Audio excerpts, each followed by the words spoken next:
Έχει μια ιδιαίτερη σημασία στην εποχή όπου η επιχείρηση των ναρκωτικών είναι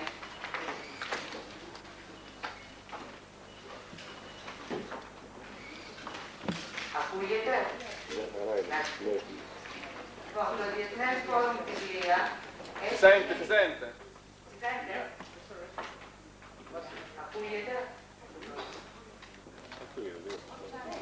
Ένα λεπτό γιατί δεν ακούμε τα γαλλικά από και με τα χαλάρα. Ακούγεται και τα γαλλικά?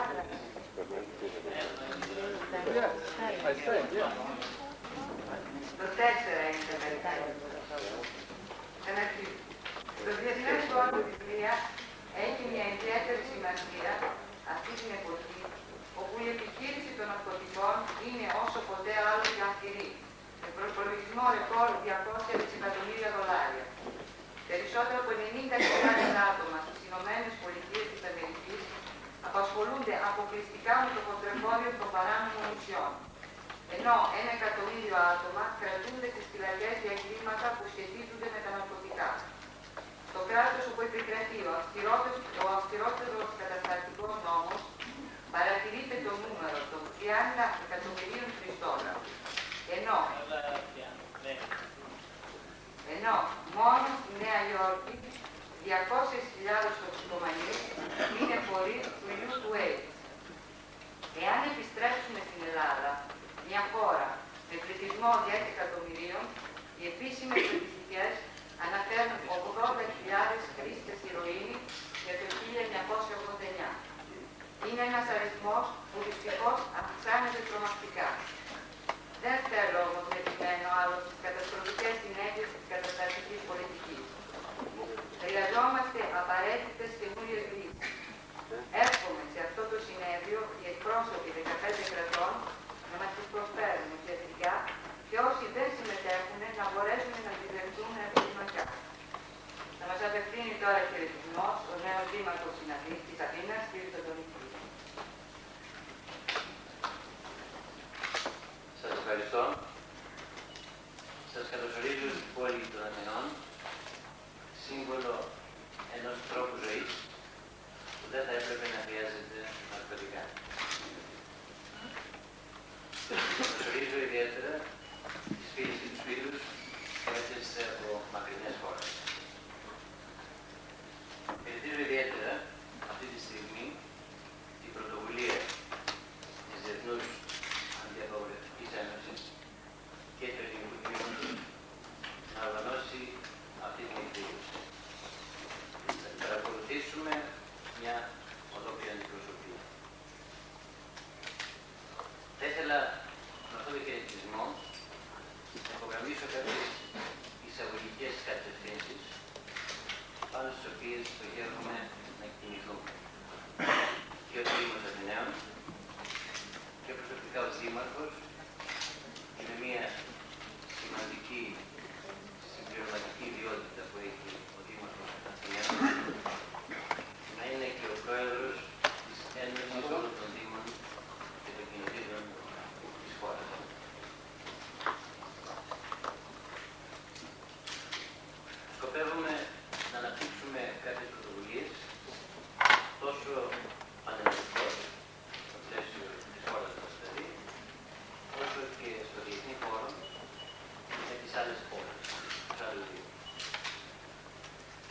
Πιστεύουμε εισαγωγικά ότι είναι ανάγκη να υπάρχει μια εντελώς καινούργια προσέγγιση στην υπόθεση των ναρκωτικών.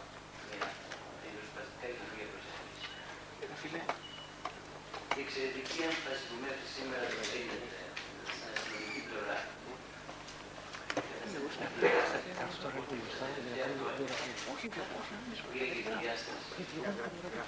τρομερών στρατιωτικών επεμβάσεων σε άλλες χώρες είναι, θέλουμε να πιστεύουμε, το αποκορύφωμα του λάθος δρόμου που ακολουθεί την έκθεση. Πιστεύουμε ότι για την αναγκαία νέα προσέγγιση πρέπει να γίνουν κάποια απλά πράγματα κατανοητά. Κάποιες βασικά δεδομένα του προβλήματος κρυμμένα στις πολλές και σύγχρονες πλευρές. Πιστεύω ότι αυτά τα απλά δεδομένα που πρέπει να γίνουν κατανοητά είναι τα εξής. Πρώτον, ότι εξάπλωση η διακίνηση των ναρκωτικών στη διεθνή σκηνή αποτελεί κατεξοχήν ένα διεθνές τεράστιο πολιτικό ζήτημα που έχει ακόμα και γεωπολιτικές διαστάσεις.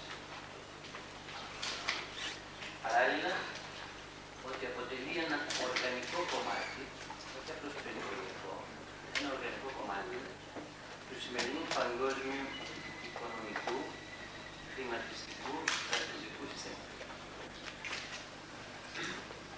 Και το τρίτο, είναι ίσως εκείνο που θα πρέπει να μας προβληματίσει περισσότερο,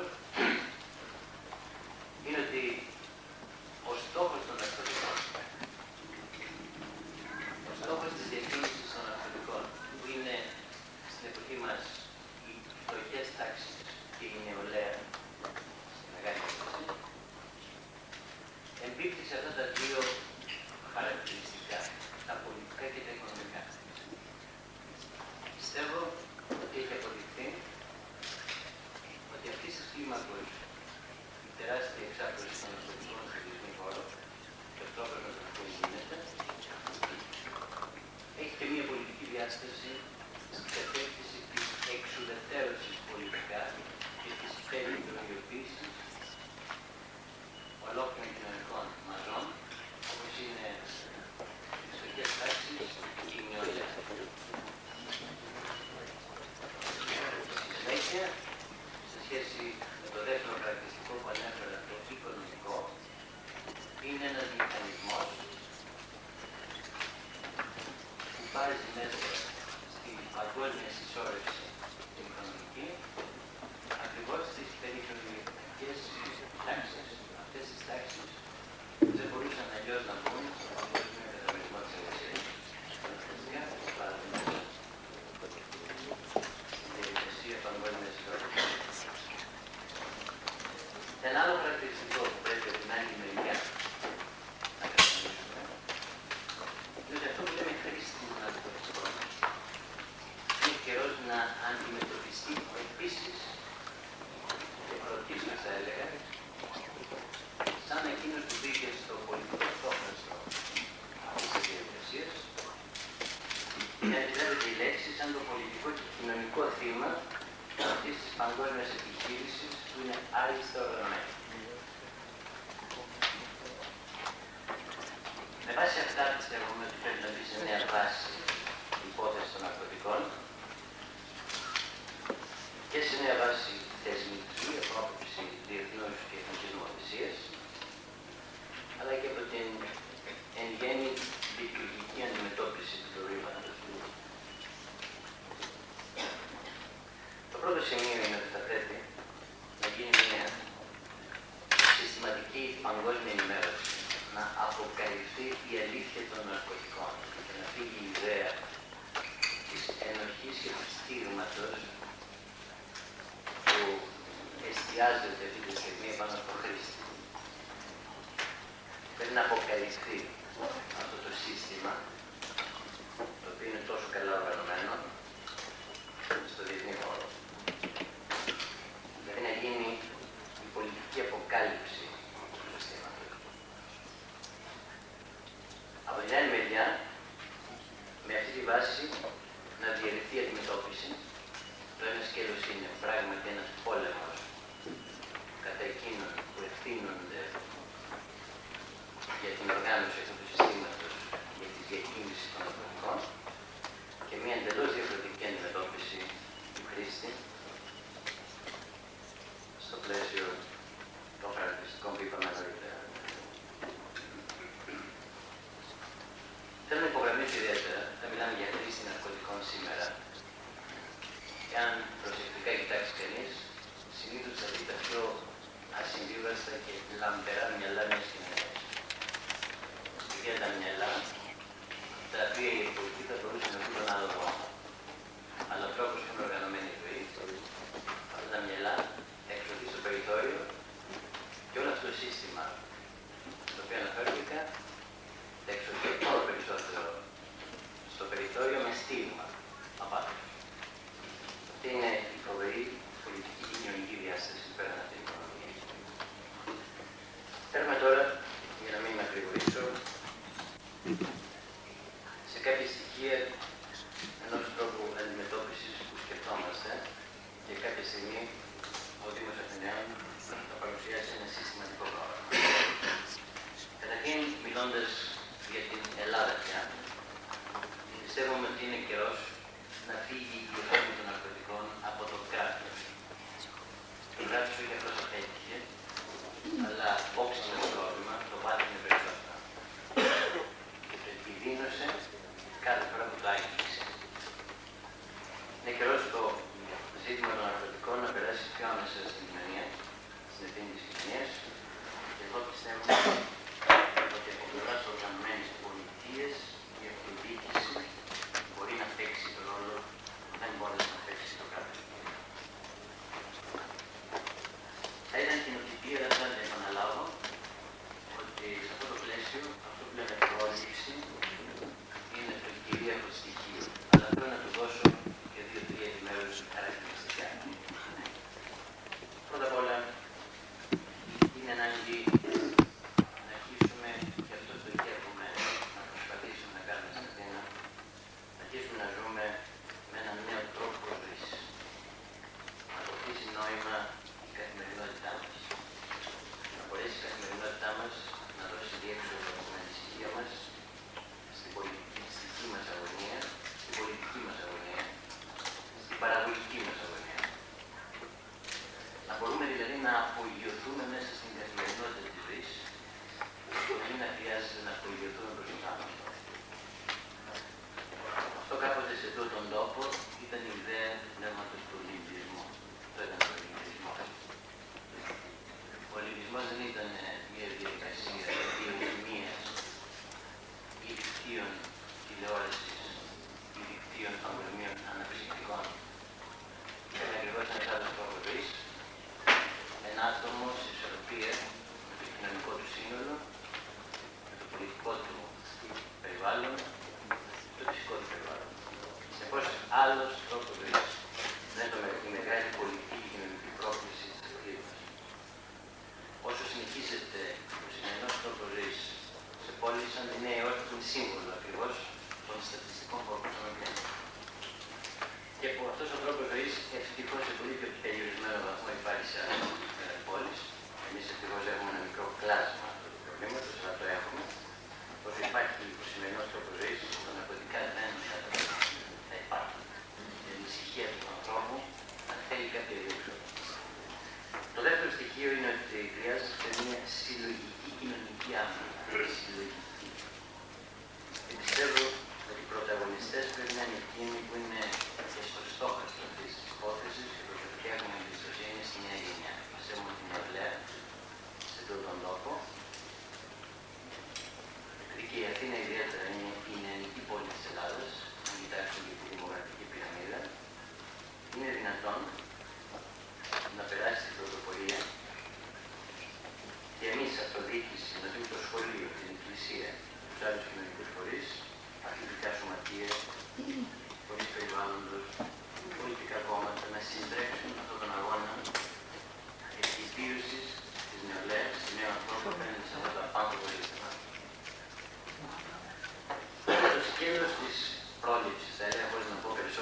Από εκεί και πέρα, η διαδικασία της απεξάρτησης είναι μια κοινωνική και επιστημονική διαδικασία απελευθέρωσης και επανένταξης που δεν πρέπει να έχει να κάνει με καταστροφή, με ποινική δίωξη, με στίγμα, με κάτι που η κοινωνία και η επιστήμη πρέπει να το προδιαγράψει μέσα από το έργο.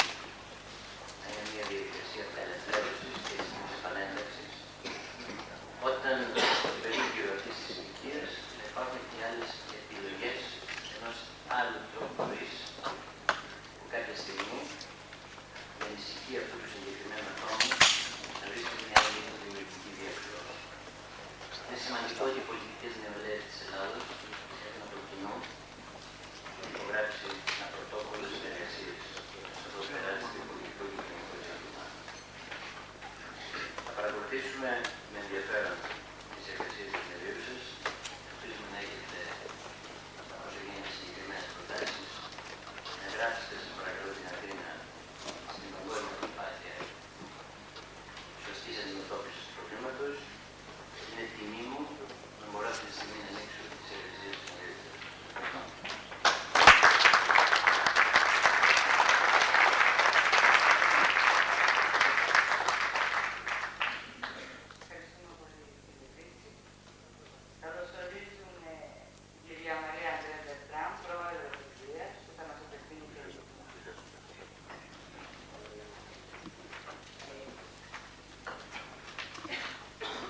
As President of the International Anti-Prohibitionist League, I want to congratulate and to thank the members of the Greek anti-prohibitionist legal movement.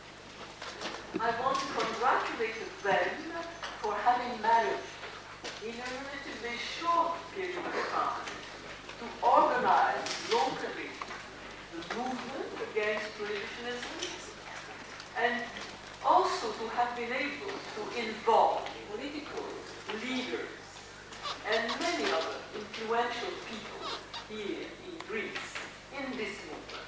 It is extremely important that such powerful and influential people be involved. I want to congratulate and to thank them for their generosity, which has rendered possible the gathering in Athens of many international experts known for their anti-prohibitionist stance in matters of drug policy. And no doubt we will share here collectively, we will share our collective knowledge and experience and will help each other to better devise strategies that will profoundly affect the present legislation in matters of drugs. In the past years, it seems to me that we have spent enough time and energy demonstrating the ill effects of prohibition.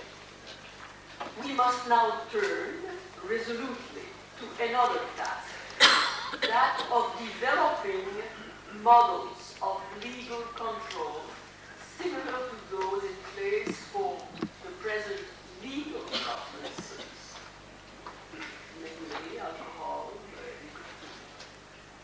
And also we must try to effectuate concretely the legislative and political changes necessary for a more normal way of dealing with drugs to develop.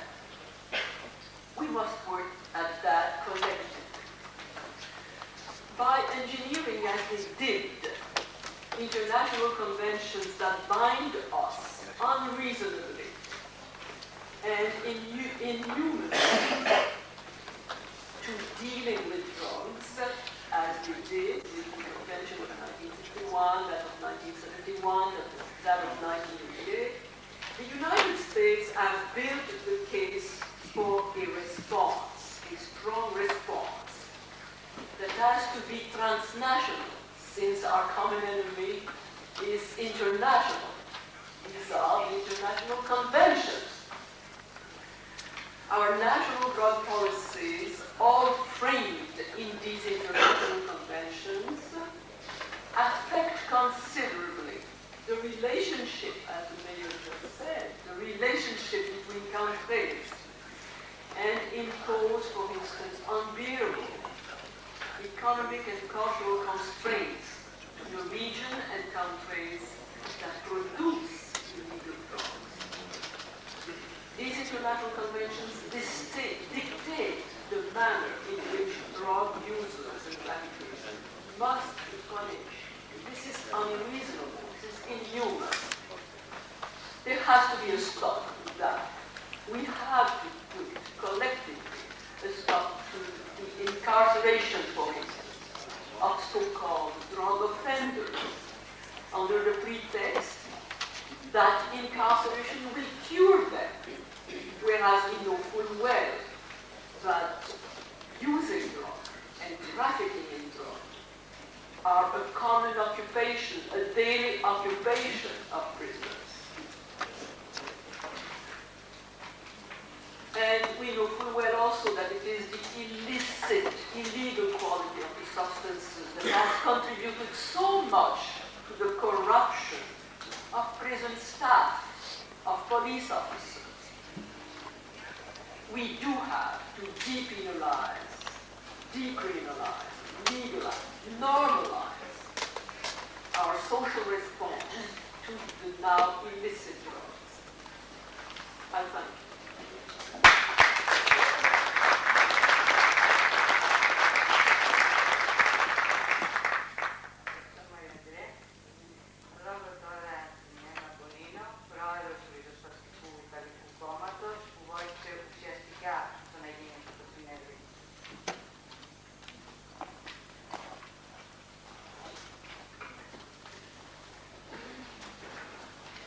Dear friends, ladies and gentlemen, first of all, I would like to bring you the warmest greetings of the Radical Party, of the Transnational Radical Party.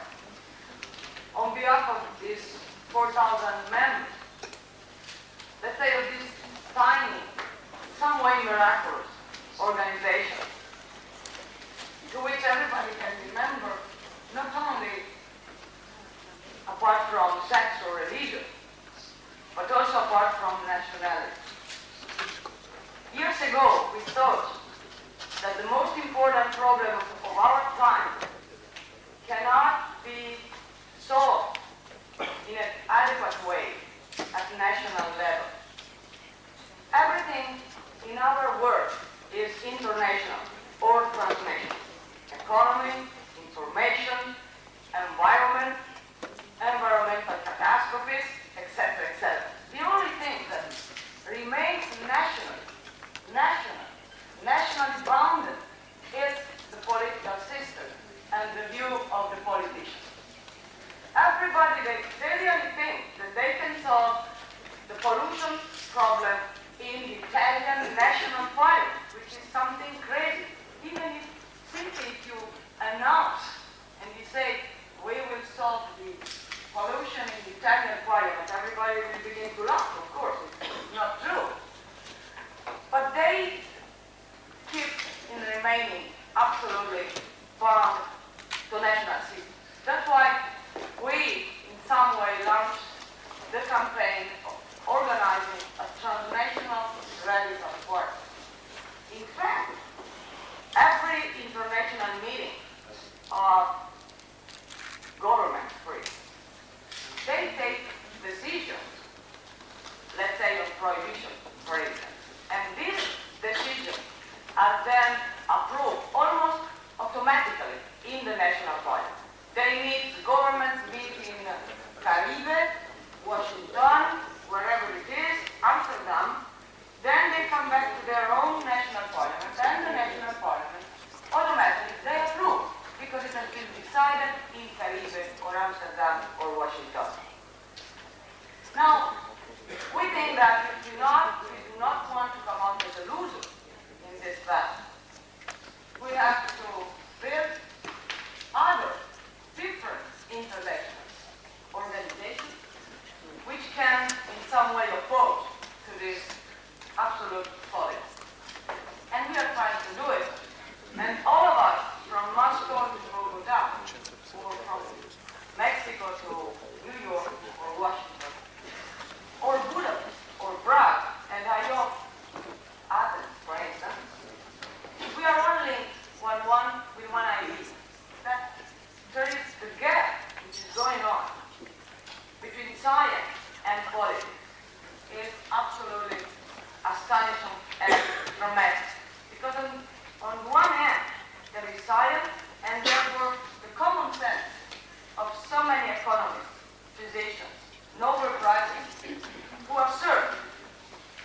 subject we are dealing today, the urgency of legalizing prohibited drugs, and therefore of subjecting them to the control of the law.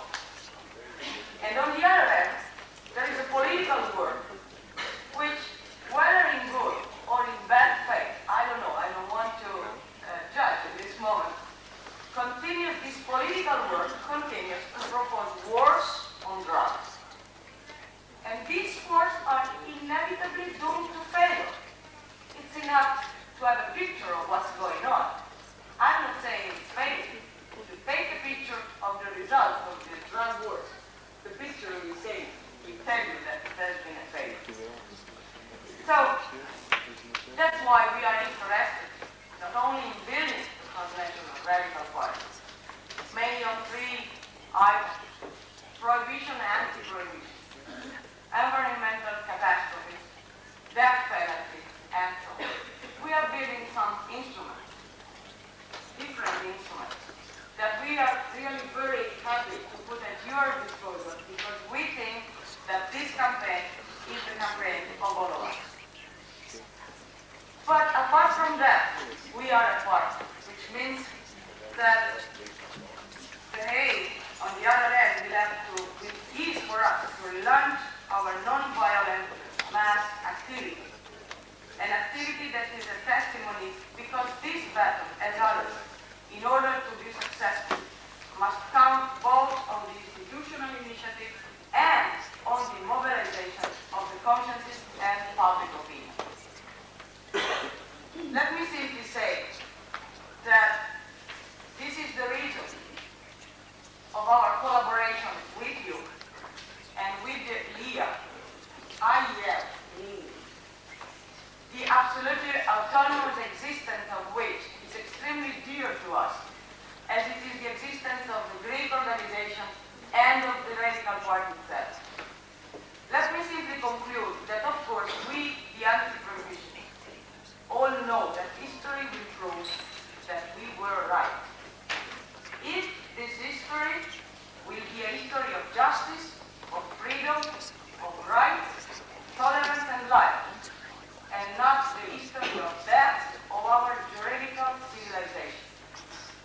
Simply, we cannot wait for this to happen, thanks to the catastrophes which prohibition is leading to in an increasingly urgent way. It is therefore dramatically urgent, in our opinion, for our consciences and for the world to operate effectively and immediately to avoid thousands and thousands of victims of individual as well as collective tragedies, to avoid that catastrophe and not simply to be right after it has occurred. So that's why from Moscow to other countries to New York recently, I would simply add that when we have been arrested a few days ago in New York trying to give clean needles to the mayor, a policeman who was arresting us, Marco Tavares, will tell you the story in more details afterwards. But we have to win the trial. This is next step. It was an act of civil disobedience. It was not a show. We have to win in February. We, all of us, have to win in February. There was a policeman, a big guy, who, when we were in jail, he was a little bit nervous when they discovered that we were parliamentarians. So they were a little bit nervous. And he kept saying, go back home, take care of Europe, take care of your own country. We will take care of the United States. We are the Americans. And of course, having hours to spend there, we tried to explain and to convince the gentleman that what happens in the United States, unfortunately, very often interferes with our country, with our culture, with our system of life, with our laws. But for the moment, we didn't succeed to convince the policeman. I hope we will convince the judge in February with the help of all of you, of the International League, of Drug Policy Foundation, of the Greek section of the International League, of all people of goodwill who want simply a human life, but simply to prevent the catastrophe. Thank you very much.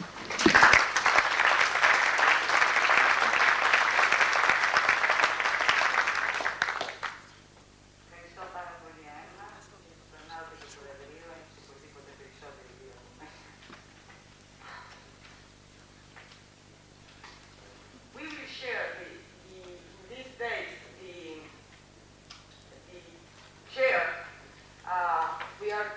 women here, which is a little bit strange. Normally we complain that there are not so many women, and here we are. And we will play our role in this day. Now, I have to give the floor to the chairman of the Morais Foundation, and forgive me the name, I don't speak Greek for the moment. The name is Nikos Seferis, and I would like to introduce gentleman, the Greek gentleman who has allowed and permitted this meeting. Thank you very much. Θα ήθελα να συζητηθώ σαν πρόεδρος του Κοινωνικού Ιδρύματος του Συνδέσμου Αποφύτου της Σχολής Μωραΐτης και να σας πω δύο κουβέντες για το Ίδρυμά μας. Είμαστε ένα νέο κοινωνικό ίδρυμα, ευαισθητοποιημένο και ευαισθητοποιημένο, σκύβοντας το κεφάλι μας με προσοχή στα μεγάλα κοινωνικά προβλήματα της νεολαίας και γενικότερα της χώρας. Θα ήθελα να ευχαριστήσω τα μέλη μας, τους φίλους και τη Σχολή Μωραΐτης που μας βοήθησαν στην προσπάθειά μας να στηρίξουμε αυτό το συνέδριο. Με την προσπάθειά μας αυτή, ελπίζουμε με τον ακουστή γνώμη της Αγορευτικής Ένωσης να βρεθεί κάποτε η λύση στη μάστιγα αυτή που λέγεται ναρκωτικά. Εύχομαι εκ μέρους του συνέδριου καλά αποτελέσματα στο συνέδριο και πριν δώσω τον λόγο στον συναπόφητό μας, τον Κλεάνθη Γρίβα, θα ήθελα να τον ευχαριστήσω ιδιαίτερα για την υπολόγιστη βοήθεια που μας προσέφερε. Ευχαριστώ.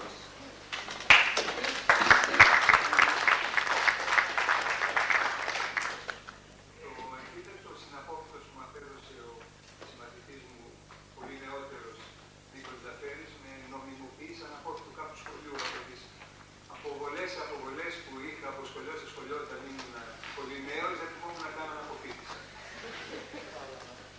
Κυρίες και κύριοι, θέλω να σας πω ότι είμαι ιδιαίτερα κολακευμένος που έχω την τιμή και τη χαρά να σας παρουσιάσω απόψε την τηλεοπτική εισήγηση χαιρετισμό του καθηγητή οικονομολόγου κ. Μίλτον Φρίντμαν σε ένα βίντεο που έγινε στο Στάνφορντ πριν από μία εβδομάδα και που δεν μπόρεσε να βρίσκεται απόψε εδώ.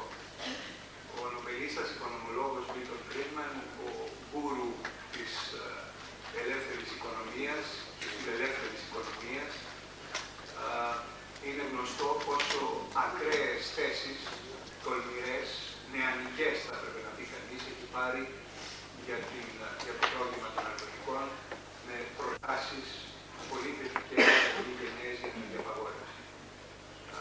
Εγώ προσωπικά προέρχομαι από τον κόσμο, έναν κόσμο λίγο αλλιώτικο από τους περισσότερους από εσάς, είμαι από τον κόσμο του σχεδίου, της μόδας και του εμπορίου, αλλά και του μάρκετινγκ, και πρέπει να σας πω ότι μέσα μου η κραυγή αυτή που ακούγεται από τα επίσημα χείλη ενός καθηγητή σαν τον καθηγητή Φρίντμαν, μέσα μου ήταν μια εσωτερική κραυγή που νόμιζα ότι έπαιρναν μορφή και γινόταν λόγος. Το ερχόμενο Σάββατο που θα μπορέσετε να παρακολουθήσετε μέσα από μια τηλεοπτική συνέντευξή του στην Ελληνίδα δημοσιογράφο Γιάννα Κανέλη, θα παρακολουθήσετε τις απόψεις του σε έκταση, θα μπορέσετε να τις ακούσετε ταυτόχρονα σε αυτό το συνέδριο με ένα πολύ μεγάλο μέρος του ελληνικού κοινού που θα μεταδίδεται αυτή η εκπομπή στις 6 το απόγευμα. Ήθελα να ευχηθώ κάθε επιτυχία σε αυτό το συνέδριο που με πολύ χαρά και τιμή συμμετέχω και ήθελα να τονίσω ότι συνήθως στη ζωή ο παράγων που καθορίζει ή κάνει τους μάρτυρες ήρωες είναι ο χρόνος. Έχω την εντύπωση ότι για την καταπολέμηση των ναρκωτικών έχει έρθει η ώρα, ο χρόνος είναι πλήρης, για να πάρει τον τίτλο του ήρωα η Διεθνής Αντιπαγορευτική Ένωση.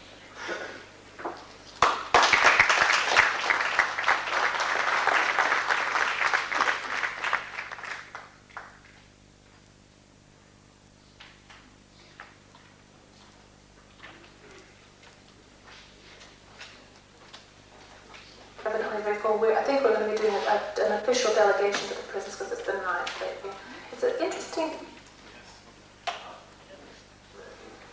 The international conference dealing with the prohibition of drugs should be held in the birthplace of democracy.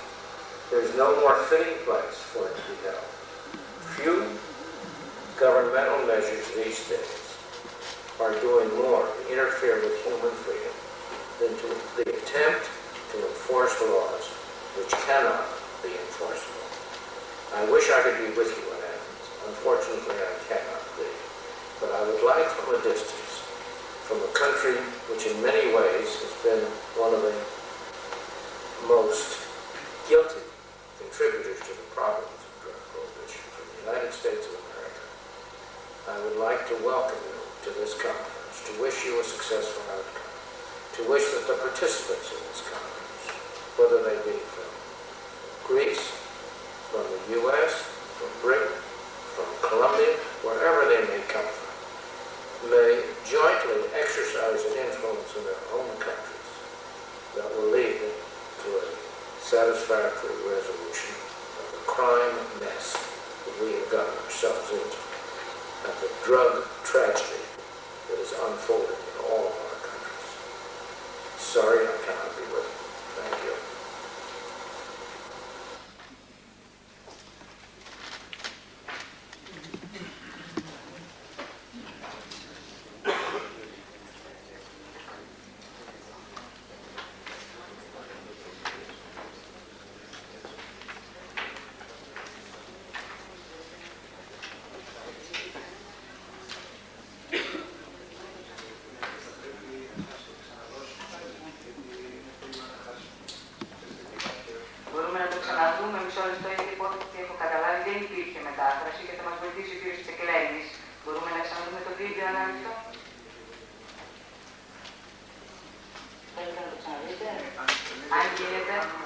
Εκτός από τον αρχικό χαιρετισμό του ότι χαίρεται για την ευτυχή συγκυρία ότι γίνεται αυτό το συνέδριο στην Αθήνα, εκεί όπου γεννήθηκε η δημοκρατία και η πάτη νεκρινά που δεν μπορεί να παραστεί ο ίδιος, στέλνει ένα χαιρετισμό από μια χώρα που με τους νόμους της και τις μεθόδους καταστολής αισθάνεται ότι έχει κάνει πάρα πολύ κακό στο παγκόσμιο πρόβλημα των ναρκωτικών και εννοεί τις ΗΠΑ.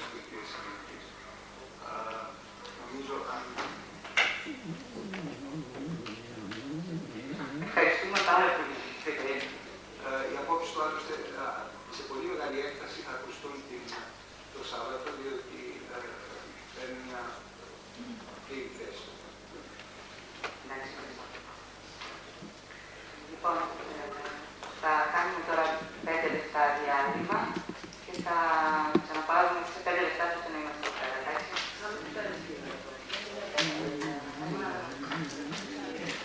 Χαιρετάμε τον κύριο Φρίτση και ξαναπάρουμε αμέσως.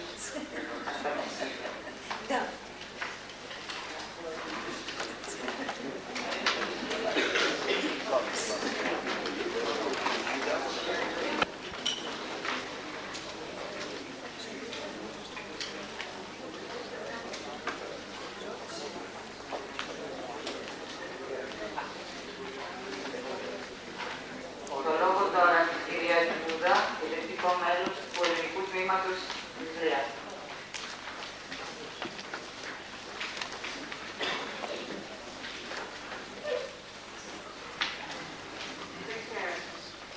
Έχω να διαβάσω ένα μήνυμα από τον γραμματέα της ΕΑ, τον κύριο Φώτιβέη,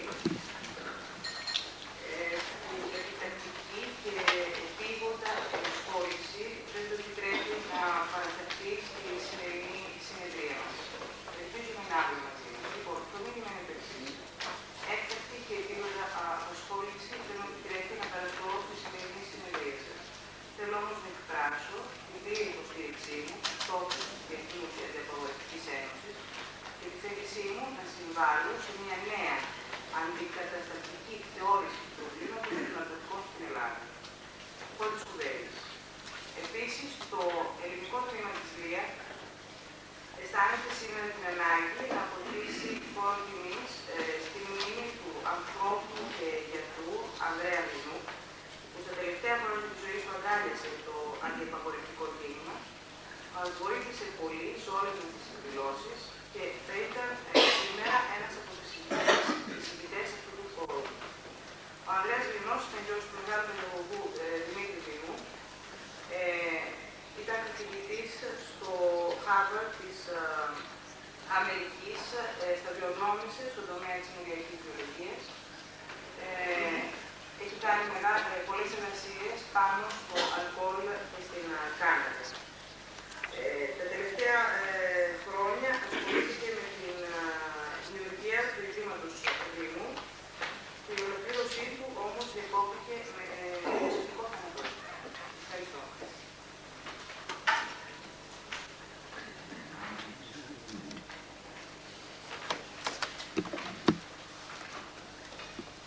Ευχαριστούμε κυρία Ζούδα και το λόγο τώρα στον κύριο Παναγιώτη Κανελάκη, τον υπόλογο.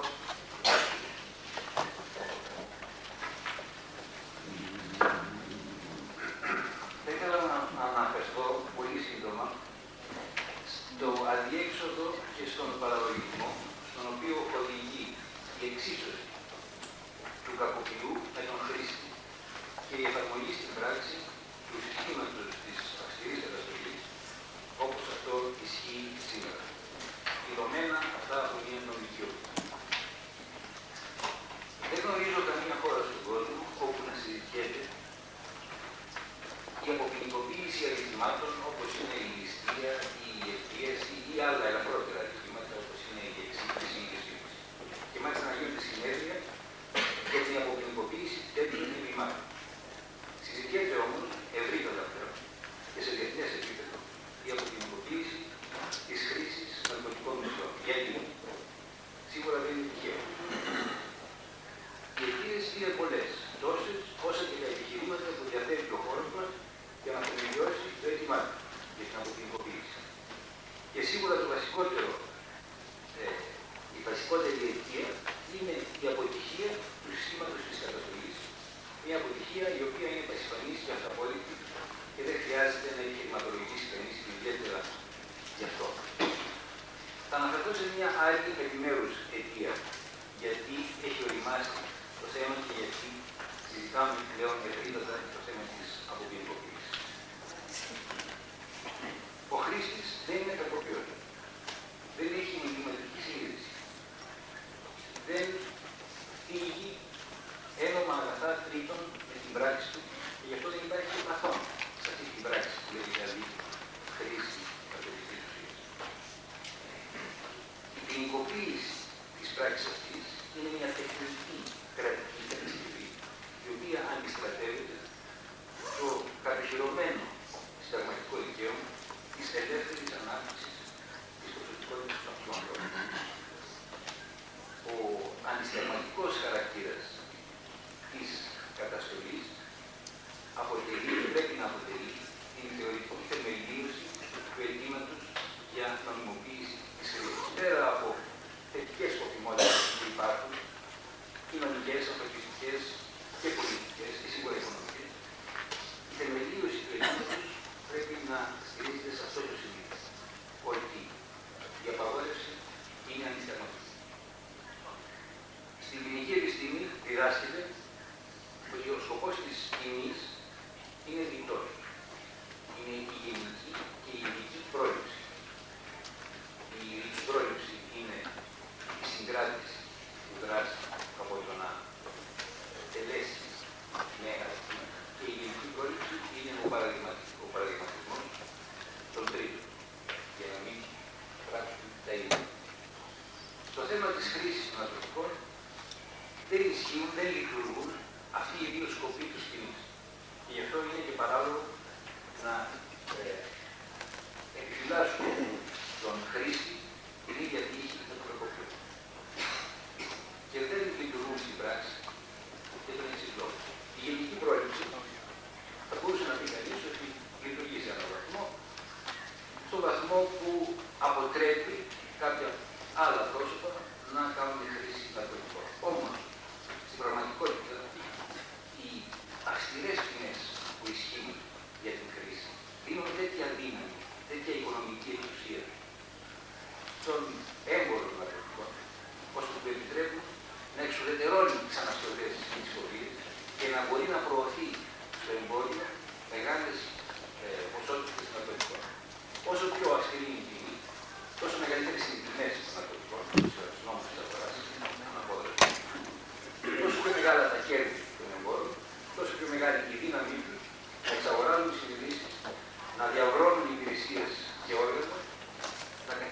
αναποτελεσματική δίωξη και να προωθούν οι ποσότητες ναρκωτικών στην αγορά.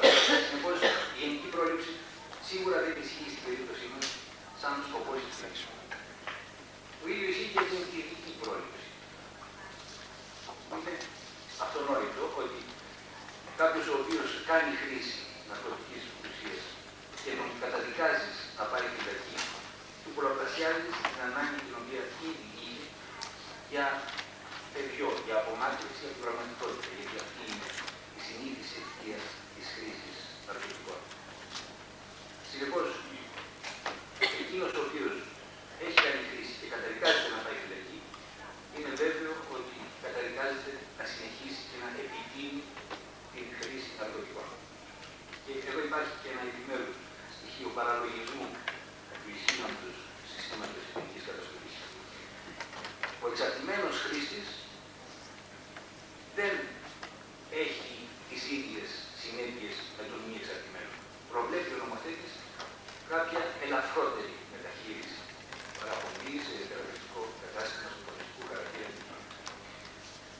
Ο μη εξαρτημένος χρήστης τιμωρείται αυστηρά, με πολύχρονη φυλάκιση, σαν να τιμωρείται για το ότι δεν έγινε εξαρτημένος, εθισμένος. Και καταδικάζεται στην εξάρτηση, στον εθισμό, διότι είναι βέβαιο ότι όταν σταλεί στη φυλακή θα εθιστεί. Το πρόβλημα το οποίο αντιμετωπίζει σήμερα η προσπάθειά μας, πιστεύω πως δεν είναι η επινόηση νέων επιχειρημάτων για να πείσουμε τον κόσμο για το δίκαιο των θέσεων και των προτάσεων μας. Νομίζω ότι όσοι μας έχουν πλησιάσει καλοπροαίρετα και έχουν ακούσει τις απόψεις μας, έχουν καταλάβει την προβληματική και έχουν πιστεί. Το πρόβλημά μας σήμερα νομίζω ότι είναι πώς θα διευρυνθούμε, πώς θα επεκταθούμε, πώς θα μπορέσουμε να ακουστούμε από πλατιές λαϊκές μάζες, πώς θα αποκτήσουμε μια επιρροή πάνω στα μέσα μαζικής ενημέρωσης, επιρροή πάνω στην κοινή γνώμη.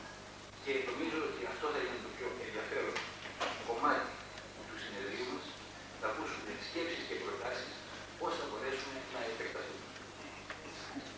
Πιστεύω πως στα ναρκωτικά δοκιμάζεται και η ευαισθησία μας και η ποιότητα του πολιτισμού μας.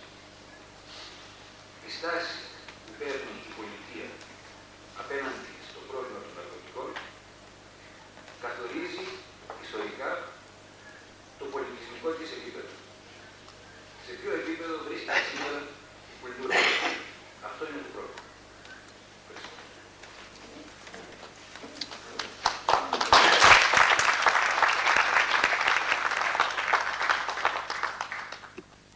Ευχαριστούμε πάρα πολύ, κύριε Κανελάκη, και το λόγο τώρα στον δημοσιογράφο κύριο Γόρη.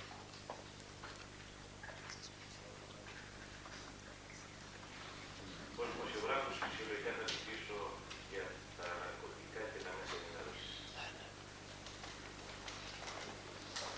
Με ασήμαντα μονόστινα και πάντως υποβαθμισμένα, ο ελληνικός τύπος κάλυψε τις δραστηριότητες αυτές τις μέρες στην Αθήνα του υπευθύνου του State Department για τα ναρκωτικά, Μέρβι Λεβίτσικη. Ο Αμερικανός αξιωματούχος δεν πρόλαβε να εγκαινιάσει προσωπικά στις 13 Νοεμβρίου την τράπεζα πληροφοριών για τα ναρκωτικά που εγκατέστησε στην Αθήνα η εδώ πρεσβεία των ΗΠΑ. Συναντήθηκε όμως με πολλούς κυβερνητικούς παράγοντες, μεταξύ των οποίων και οι Υπουργοί Υγείας και Δημοσίας Τάξεως. Και δεν έχασε την ευκαιρία, αφού, όπως είπε, επισκέπτεται το λίκνο της δημοκρατίας, να τονίσει ότι οι χρήστες ναρκωτικών είναι εχθροί της δημοκρατίας. Απαρατήρητη πέρασε και μια εξόχως σημαντική δήλωση αξιωματούχου του επί της δημοσίας τάξεως Υπουργείου μας. Η χώρα μας, είπε, θα επιδιώξει να ενταχθεί στη στρατηγική των ΗΠΑ για τα ναρκωτικά. Υιοθετείται δηλαδή ανεπιφύλακτα από την ελληνική κυβέρνηση ως πλέον ενδεδειγμένη για να αντιμετωπιστεί το μέγα πρόβλημα των ναρκωτικών ή με στατιστικά δεδομένα αποδεδειγμένη ως αναποτελεσματική, αδιέξοδη και επικίνδυνη η κατεξοχήν κατασταλτική αμερικανική πολιτική. Η συνταγή είναι απλή, πονάει το δόντι, κόβουμε το κεφάλι. Αν δεν ταρακουνηθούν τώρα κάποιες συνειδήσεις και το φόρουμ της ΛΙΑ μπορεί να αποτελέσει ισχυρό ερέθισμα, είναι βέβαιο πως προς αυτή την κατεύθυνση, πολύ σύντομα, θα αναθεωρηθεί επιταχύρω η ήδη αναχρονιστική νομοθεσία. Εξίσου υποτονικά, με ελάχιστες εξαιρέσεις, αντιμετώπισαν τα μέσα ενημέρωσης τη συνέντευξη τύπου που έδωσαν τον περασμένο Μάρτιο στην Αθήνα ο κοινωνιολόγος Πέτερ Κοέν και ο αστυνομικός διευθυντής Λέο Ζάλ, υπεύθυνοι για το φιλελεύθερο πείραμα του Άμστερνταμ, που βρίσκεται στον αντίποδα της επίσημης αμερικανικής πολιτικής. Να σημαίνουν όλα αυτά ότι τα μέσα ενημέρωσης στη χώρα μας ασχολούνται ελάχιστα με τα ναρκωτικά. Κάθε άλλο. Το αντίθετο ακριβώς συμβαίνει. Με εκτεταμένα δημοσιεύματα και εκπομπές, τύπος, τηλεόραση και ραδιόφωνο συναγωνίζονται σε τρομολαγνία, συμβάλλοντας τα μέγιστα στη δημιουργία κλίματος μαζικής ψύχωσης, που προετοιμάζει και ευνοεί αντιδραστικά, νομοθετικά και διοικητικά μέτρα. Δύο πολύ πρόσφατα και εύγλωτα παραδείγματα, και τα δύο από την εφημερίδα με τη μεγαλύτερη κυκλοφορία στην Ελλάδα. Την 1η Νοεμβρίου, ολόκληρη σχεδόν την πρώτη σελίδα, καλύπτει ο πηχαίος τίτλος «Δασκάλα λευκού θανάτου, SOS για τα παιδιά μας».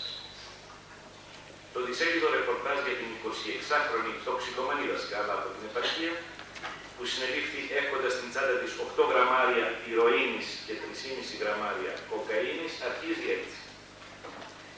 Την ημέρα δασκάλα των αθώων παιδικών ψυχών, που τις είχαν εμπιστευτεί η πολιτεία και οι γονείς. Τη νύχτα, με μια ανατριχιαστική μεταμόρφωση, στιγνή έμφορος του λευκού θανάτου, με βρωμερές συναλλαγές. Χρησιμοποίηση όλων των συγκινησιακών στοιχείων για να προκληθεί σοκ στον αναγνώστη. Η διαπόβευση, ο κοινωνικός αποτροπιασμός και η κοινωνική καταδίκη προηγούνται για να προετοιμάσουν μια αμήλικτη σίγουρα δικαστική απόφαση. Αδίστακτη η παραμόρφωση των πραγματικών στοιχείων επιδιώκει και πετυχαίνει τον αποπροσανατολισμό της κοινής γνώμης. Το θύμα γίνεται θήτης. Τοξικοεξαρτημένη η δυστυχής δασκάλα από βαποράκι, για να εξασφαλίσει τη δόση της, βαφτίζεται στιγνός έμπορος, μια και ο διακινητής παραμένει πάλι ασύλληπτος και ο έμπορος απρόσιτος στην καταστολή. Μια εβδομάδα αργότερα, στις 7 Νοεμβρίου, νέος τρομοκρατικός τίτλος, με δύο εξίσου τρομοκρατικές φωτογραφίες καλύπτουν ολόκληρη την πρώτη σελίδα της ίδιας εφημερίδας. Φρίκη στον Κορυδαλό. Φωτογραφικά ντοκουμέντα σοκ μέσα από τις φυλακές. 3 σελίδες λοιπόν με φωτογραφίες υποτίθεται μέσα από τις φυλακές, όπου οι σύριγγες και τα ημίγυμνα ανθρώπινα κορμιά σε γκρο πλάν συνθέτουν ένα τρομακτικό θέαμα. Τις φωτογραφίες συνοδεύει μια πλαστή πιθανότατα επιστολή κρατουμένων που ανακαλύπτει την πυρίτιδα, ότι ανθεί το εμπόριο ναρκωτικών μέσα στις φυλακές, όπου στιβάζονται χείριν μίγριν με τους άλλους κρατούμενους και τοξικομανείς, αφού τα θεραπευτικά ιδρύματα που προβλέπει για αυτούς ο νόμος παραμένουν στις προθέσεις του νόμου. Εδώ η έντυπη τρομολαγνία δεν καταδεινεί μόνο στο να παρουσιάσει στον μετριοπαθή συντηρητικό και αφιροφόρητο πολίτη τα ναρκωτικά σαν ένα φοβερό μπαμπούλα, σαν ένα φρικιαστικό φάντασμα. Εξυπηρετεί και μια άμεση σκοπιμότητα. Εκείνες τις μέρες, η μεγαλύτερη εξέγερση στις ελληνικές φυλακές είχε φτάσει στο πιο κρίσιμο σημείο της. Το Υπουργείο Δικαιοσύνης διαπραγματευόταν ουσιαστικές αλλαγές στο σοφρονιστικό σύστημα για αποσυμφόρηση και στοιχειώδη εξανθρωπισμό των φυλακών. Όσοι αντιτάχθηκαν σε αυτές τις αλλαγές και ελεηνολόγησαν το Υπουργείο Δικαιοσύνης για τις διαπραγματεύσεις με τους εξεγερμένους, επιστράτευσαν πιο αποτελεσματικά όπλα για να το πάρουν και παρασύρουν την κοινή γνώμη. Να τα ντοκουμέντα της φρίκης μιας από τις φυλακές. Να οι τοξικομανείς και περιστασιακοί χρήστες ουσιών, αυταπόδειτα εγκληματίες, υπόκοσμος και αποπράσματα, που οι αμυνόμενοι στο μίασμα κοινωνία σωστά τους έχωσε και τους χωράει τις φυλακές, αφού δεν λειτουργεί πια ο ΚΕΑΒΑΣ.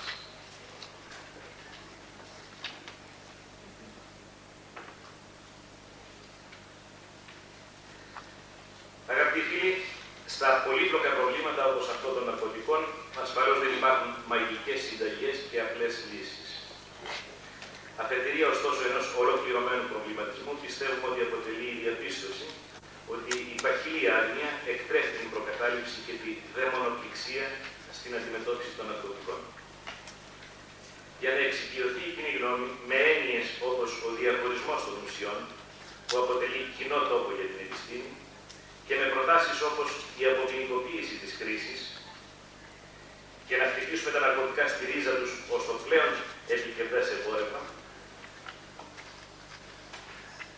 που είναι το θεμέλιο μιας ριζοσπαστικής πολιτικής, πρέπει να έχει τη δυνατότητα να αντιμετωπίσει νυφάλια και λογικά το πρόβλημα. Να έχει ενημερωθεί συστηματικά και με επιστημονικά στοιχεία για το σύνολο των ψυχοτρόπων ουσιών και τους κινδύνους καθεμιάς από αυτές και για τα κοινωνικά αίτια της διάδοσής τους. Να κατακτήσει λοιπόν τη γνώση τα μέσα ενημέρωσης. Να ενημερώσουμε τους ενημερωτές. Να το πρώτο βήμα που προέχει. Για όσους έχουν την περιέργεια, έχω τα πιστήρια του εγκλήματος για τα δύο έτη όπως σας ανέφερα, τα δύο φύλλα της εφημερίδας. Ευχαριστώ πολύ.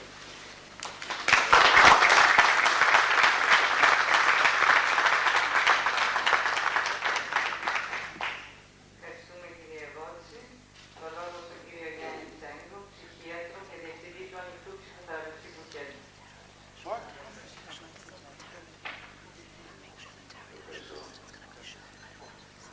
Η σημερινή συνάθρηση είναι, νομίζω, όλοι συμφωνούμε ιστορική και διότι χάρη στο ελληνικό τμήμα της Διεθνούς Αντιαπαγορευτικής Ενώσεως της ΛΙΑ συγκεντρώθηκε εδώ πέρα στη χώρα μας ένας εκπληκτικός αριθμός διακεκριμένων ατόμων για ένα πρόβλημα υψής της σημασίας και υψής της, θα έλεγα, πολιτικής σημασίας, και διότι ταυτόχρονα νομίζω ότι αυτό αποτελεί μια εκδήλωση, αυτή η συνάντηση, από αυτές που επανατοποθετούν τις έννοιες προοδευτικός και συντηρητικός, οι οποίες τόσο έχουν κακοπάτει στα χρόνια μας. Νομίζω ότι είναι ιστορική συνάντηση και για ένα ακόμα λόγο. Για το ότι σε αυτή συμμετέχουμε πάρα πολύ λίγοι ψυχίατροι.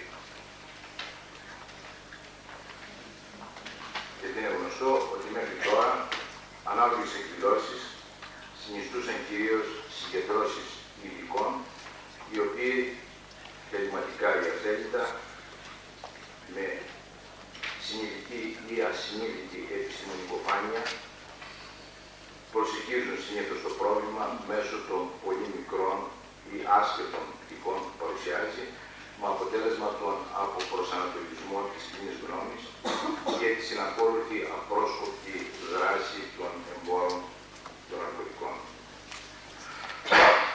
Γι' αυτό νομίζω, αν σήμερα υπάρχουν ακόμα σοβαροί και έντιμοι και καλοπροαίρετοι πολίτες που εξακολουθούν να πιστεύουν ότι η τοξικομανία μπορεί να περιοριστεί με κατασταλτικούς μηχανισμούς ή με τον πολλαπλασιασμό των ποικίλων θεραπευτικών μονάδων, αυτό οφείλεται, νομίζω, στο παντοδύναμο κύκλωμα των εμπόρων, οι οποίοι έχουν διαβρώσει τον κοινωνικό ιστό και δίνουν έτσι σε μια καθολική υποδοχή της κοινωνίας μέσω των απιστεύτων κερδών που αποκομίζουν. Έχει περάσει τώρα πια πάρα πολύ καιρός και προπαντός έχουμε θυμίσει χιλιάδες θανάτων νέων ατόμων, οι οποίοι θάνατοι αυξάνουν κάθε μέρα με γεωμετρική πρόοδο για να εξακολουθούμε να χάνουμε καιρό με αφιλείς ή πολλές φορές και υστερόβουλους ειδικούς. Και θέλω να πω εδώ ως ψυχίατρος ότι αισθάνομαι πάρα πολύ άσχημα που δραστηριότητα που ασκώ έχει εμπλακεί στην συντήρηση αυτής της εκστρατείας από προσανατολισμού. Πιστεύω ότι το ίδιο θα αισθανόταν πάρα πολύ άσχημα και ένας διαιτολόγος αν η ειδικότητά του είχε εμπλακεί στο δράμα των παιδιών που πεθαίνουν στην Αιθιοπία από πείνα ή οπουδήποτε αλλού. Εδώ έχουμε βέβαια να κάνουμε ένα πρόβλημα παραοικονομίας που αφορά σε παντοδύναμα κυκλώματα διακίνησης και διάδοσης ναρκωτικών διεθνώς οργανωμένα και έχουμε να κάνουμε με το μεγαλύτερο λαθρεμπόριο, το οποίο ο τζίρος πλησιάζει από ό,τι λέγεται κοντά στο 1 τρισεκατομμύριο δολάρια και το οποίο φυσικά κάνει κάθε τι το δυνατόν μέσω της καταστολής και της ποινικοποίησης και κυρίως μέσω της αποπροσανατολιστικής ιατρικοποίησης για να επεκταθεί ακόμα περισσότερο. Είμαι σίγουρος ότι τα ναρκωτικά δεν αφορούν την ψυχιατρική ως ειδικότητα. Και θα έρθει, πιστεύω, σύντομα καιρός που στα εγχειρίδια ψυχιατρικής θα απαλληφθεί το κεφάλαιο των τοξικομανιών, όπως καταργήθηκε πρόσφατα και το κεφάλαιο της ομοφυλοφιλίας. Άλλωστε, ξέρουμε ότι η διαδικασία αποτοξίνωσης μπορεί να γίνει με τη συμπαράσταση ενός καλού παθολόγου και κυρίως με την απομάκρυνση του χρήστη από την εμβέλεια του εμπορικού κυκλώματος. Είναι τουλάχιστον εξοργιστικό σήμερα, με την έκθεση που έχει πάρει το πρόβλημα, να υπάρχουν συνάδελφοι ψυχίατροι που προτείνουν δίθεν ρηξικέλευτες λύσεις του τύπου να πολλαπλασιαστούν τα θεραπευτικά κέντρα και άλλα συναφή ιδρύματα για να αντιμετωπιστεί το πρόβλημα. Ο φίλος του συνάδελφος κ. Γρίβας έχει την υπομονή και το χιούμορ να υπολογίσει ότι για μας εδώ θα απαιτηθούν 10.000 χρόνια με μία ηθάρχη ή 10.000 ηθάρχες σε 2 χρόνια για τον μέχρι τούδε γνωστό αριθμό τοξικοεξαρτημένων στη χώρα μας. Άλλοι, περισσότερο επαΐοντες, συνάδελφοι, πρότειναν θεραπεία οικογένειας. Θεραπεία δηλαδή των γονιών των τοξικομανών για την αντιμετώπιση του προβλήματος. Εδώ βέβαια έχουμε να κάνουμε με μια επίσης εξοργιστική εκμετάλλευση της συλλογικής γονεϊκής ενοχής, η οποία φαίνεται ότι περιέχει περιθώρια εκμετάλλευσης. Σαν να μην έχουμε δηλαδή το μέχρι τώρα ξεζούμισμα του πολλές φορές φτωχού οικογενειακού προϋπολογισμού που συνεισφέρει θεληματικά ή αθέλητα τις περισσότερες φορές για την εξέβρεση του αντιτίμου της ημερήσιας δόσης, που υπολογίζεται γύρω στις 15.000 περίπου. Πρέπει να προσθεθούν και αμοιβές προοδευτικών ψυχοθεραπευτών που θα εξερευνήσουν δίθεν τα διαπραχθέντα σφάλματα ανατροφής ή θα συστήσουν χειρισμούς για να εξαρτηθεί το θύμα. Προσωπικά ο ίδιος, ως ψυχίατρος και ψυχοθεραπευτής, έχω πιστεί ότι αποδοτικότερο μέσο θα ήταν να δοθεί στους γονείς άδεια πληροφορίας για αποκλειστική χρησιμοποίηση και στόχο τους εμπόρους. Απομένει βέβαια να αναφερθώ και στην πλέον ριζοσπαστική λύση που προτάθηκε πριν από 1 ή 2 χρόνια νομίζω, το να παραπορηθεί μακρόνισσος το γνωστό κουραστήριο του εμφυλίου, ώστε να χρησιμοποιηθεί ως απικία απεξάρτησης τοξικομανών. Διευκρινίστηκε μάλιστα στην πρόταση ότι θα ληφθεί υπόψη να υπάρχουν και περιοδικές επισκέψεις γυναικών ελευθερίων ηθών για τις σεξουαλικές ανάγκες των θεραπευομένων. Νομίζω πως είναι καιρός να δούμε το θέμα με τη σοβαρότητα που το αρμόζει και προπαντός με επίγνωση της τραγικής του χρησιμότητας. Ο ρόλος της ιατρικής δεν μπορεί να νομιμοποιείται παρά μόνο ως προς το πρόβλημα μιας σειράς μεταδοτικών νόσων, υπατήτηδος κλπ. Και κυρίως πρόσφατο AIDS, αλλά αυτά βέβαια δεν πρόκειται να ερωτηθούν με τον πολλαπλασιασμό των υπατολόγων ή των ανοσοβιολόγων. πιστεύω ότι θα γίνει μόνο με την αποποινικοποίηση των σκληρών ναρκωτικών και με την ιατρικοποίηση της χορήγησής τους από κρατικά νοσηλευτικά ιδρύματα. Νομίζω πως είναι καιρός να ευαισθητοποιηθεί η ιατρική κοινότητα και να απαιτήσει από την πολιτεία να τολμήσει να πράξει ορισμένα πράγματα. Επιγραμματικά θα ήθελα να αναφέρω και τελειώνω ότι είναι καθήκον μας των γιατρών να απαιτήσουμε πάση θυσία να ελαττωθούν οι θάνατοι νέων ανθρώπων που πεθαίνουν κάθε μέρα από νοθευμένες ή υπερβολικές δόσεις. Και αυτό φυσικά θα ελαττωθεί ή θα σταματήσει όταν τα σκληρά ναρκωτικά χορηγούνται από τα νοσοκομεία. Πρέπει νομίζω να απαιτήσουμε να ελαττωθούν και μπορούν να ελαττωθούν τα λοιμώδη νοσήματα, οι παθήτηδες κλπ. Που προκαλούνται από πολυχρησιμοποιημένες σύριγγες και βελόνες που αποστηρώνονται στο κουταλάκι με νερό από δημόσιες τουαλέτες.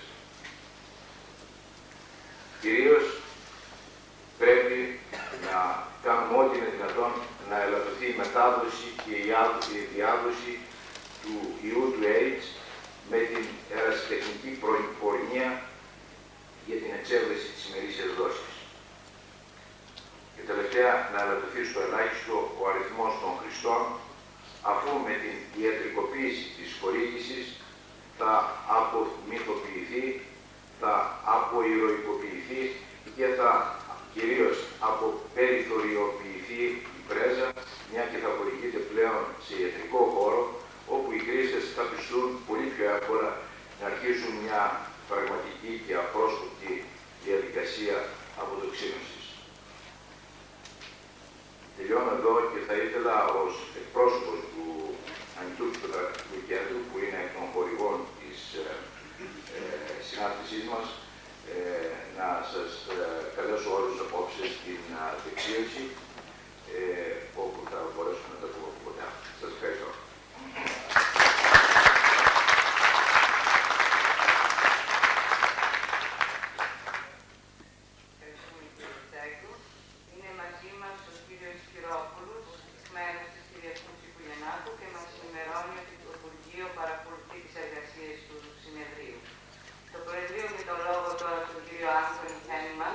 Γραμματέας της ΔΙΕΘΝΕΣ, για την ατζέντα του συνεδρίου. Ευχαριστώ.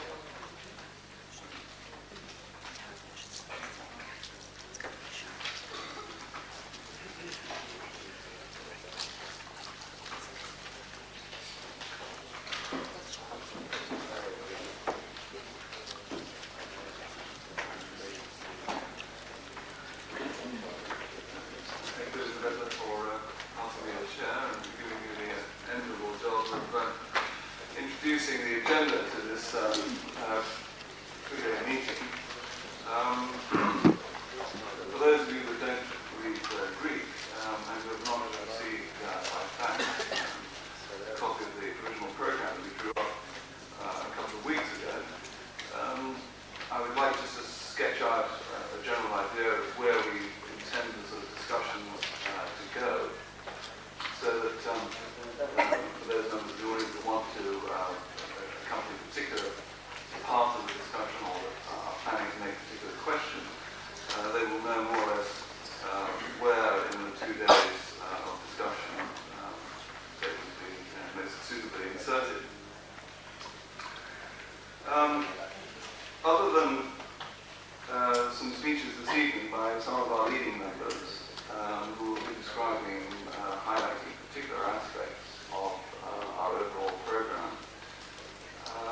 we intend to concentrate the discussion on a series of issues which are becoming increasingly important in the anti-prohibitionist movement.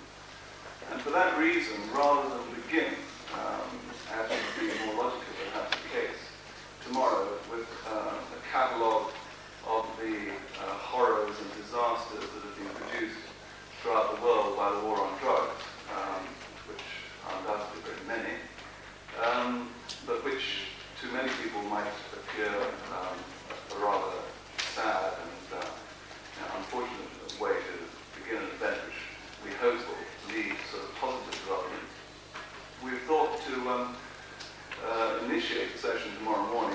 discussion around the types of markets that could eventually emerge in a situation where drugs were to become legal. The first part of this discussion will be a general theoretical discussion. We will have notable exponents both of the no-holds-barred free market approach, Richard Stevenson from the University of Liverpool, who has, in some of his previous lives, advised the team which has devised the public health strategy for Mrs. Thatcher. Representing the opposing view, which is a view which stresses the role of the state in controlling the use of drugs, we will have Francis Caballero, who published last year a book in Paris called Le Droit de la Drogue, in which he makes an uncompromising defense of the idea of state monopolies in the model of the French régime de tabac and the old colonial regime de l'opium, which existed in Indochina between the wars. Various other people will address aspects of that theoretical discussion. And then in the second part of tomorrow morning's debate, we will move on to concrete examples of how the market is actually moving at the present time and what sorts of arrangements are beginning to emerge. The most notable example, of course, and the one that everyone thinks of immediately, is the example of Amsterdam. And we hope to have both the Chief of the Narcotics Police from Amsterdam, the Ozar, and various specialists on the coffee house cannabis market in Amsterdam to describe a little bit for us how this market actually works. We will then also have spokesmen from Liverpool, Dr. John Marks, now in Paris, who may be known to many of you because they have received considerable amount of exposure worldwide in the media, for a program which has been pioneering in recent years in the free distribution of heroin and most recently even of cocaine as well to dependent users. And this is an experiment which has been very highly documented. Every aspect of it has been studied from a great number of different perspectives. There is a great deal of hard fact and data available on the Liverpool experiment. And I think you'll be interested to see what the results of this sort of policy have been, notably in the decline in crime rates, in the decline in the spread of HIV virus, and in many other aspects of public health and indeed order. We will also have a spokesman from Hamburg, and we will have a description of proposals which are now acquiring some prominence in Spain, led by a movement of jurists who have a proposal to significantly rewrite Spanish law on drugs. This will be followed by an open discussion in which I hope everyone will participate with a great number of incisive and difficult questions. Tomorrow afternoon, we will have the more conventional discussion, perhaps the one that people are more expecting in this sort of context, which is a discussion about the evil and negative effects of the war on drugs. And since we are in Greece, and since we wish to give our Greek hosts every opportunity to educate us on what is happening in Greece, the first section of tomorrow afternoon's discussion will concentrate on what is happening at the moment in Greece and what has been happening in the last few years. In the second section, we intend to compare the Greek experience with experiences from elsewhere in the world, from Europe, North America, and from Latin America, in which different and specific aspects of the war on drugs will be analyzed from the individual perspectives of the countries of the various participants here. So that will be the discussion tomorrow. Then on Saturday, other than the private discussion which we as the International Anti-Prohibitionist League will be having in the afternoon, which will be a discussion of our own affairs, largely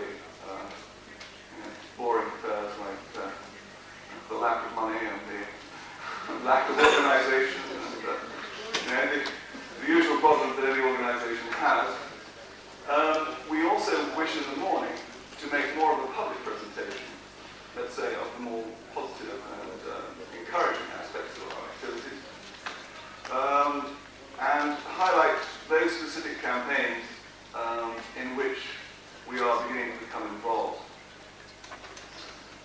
These include everything from parliamentary initiatives in the European Parliament through to specific campaigns, such as the one that Emma was describing earlier, in which we have linked up with the American Civil Liberties Union and the gay rights organization ACT UP, who are jointly organizing and providing legal defense for clandestine needle exchange schemes in New York City.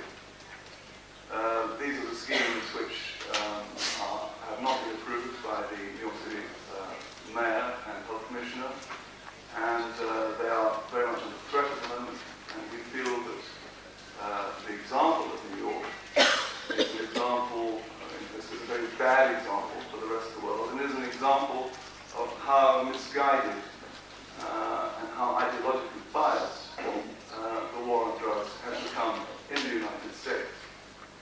To vaguely, just so that you have an idea of what the factors involved in the New York situation are, we are talking about a population of 250,000 injecting drug users, and we're talking about a rate of HIV infection of approximately 60 to 70% of this population.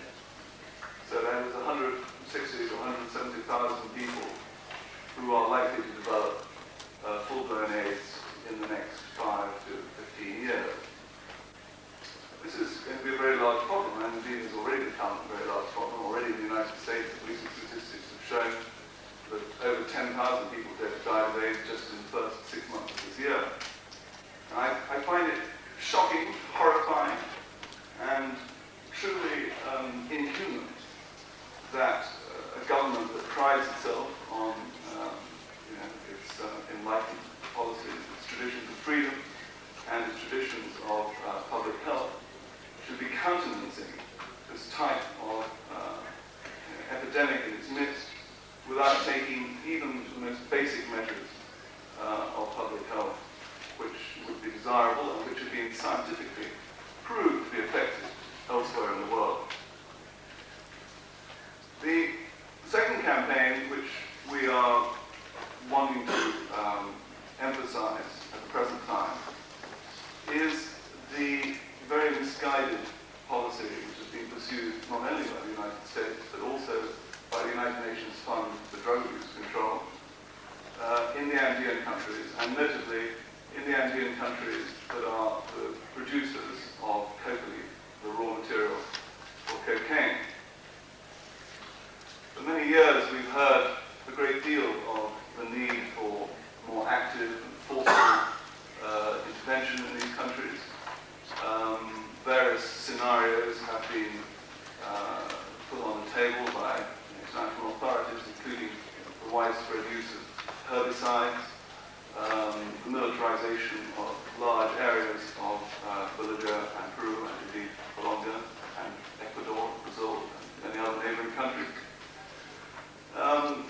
And it seems that this type of approach, which is an approach which is still officially supported by all Western governments, I mean, most recently it was endorsed at a ministerial conference in London in April of this year, endorsed indeed by the Secretary General of the United Nations, President Quayle,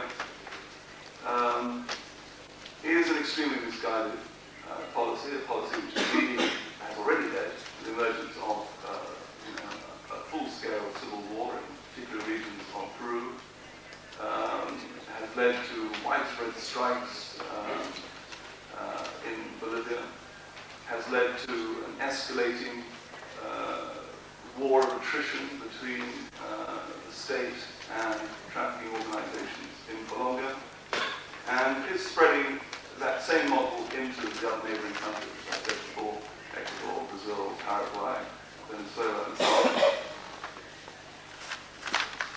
Just to conclude, I mean, before I had the opportunity to pass the word to people here who could go into these aspects in more detail than myself.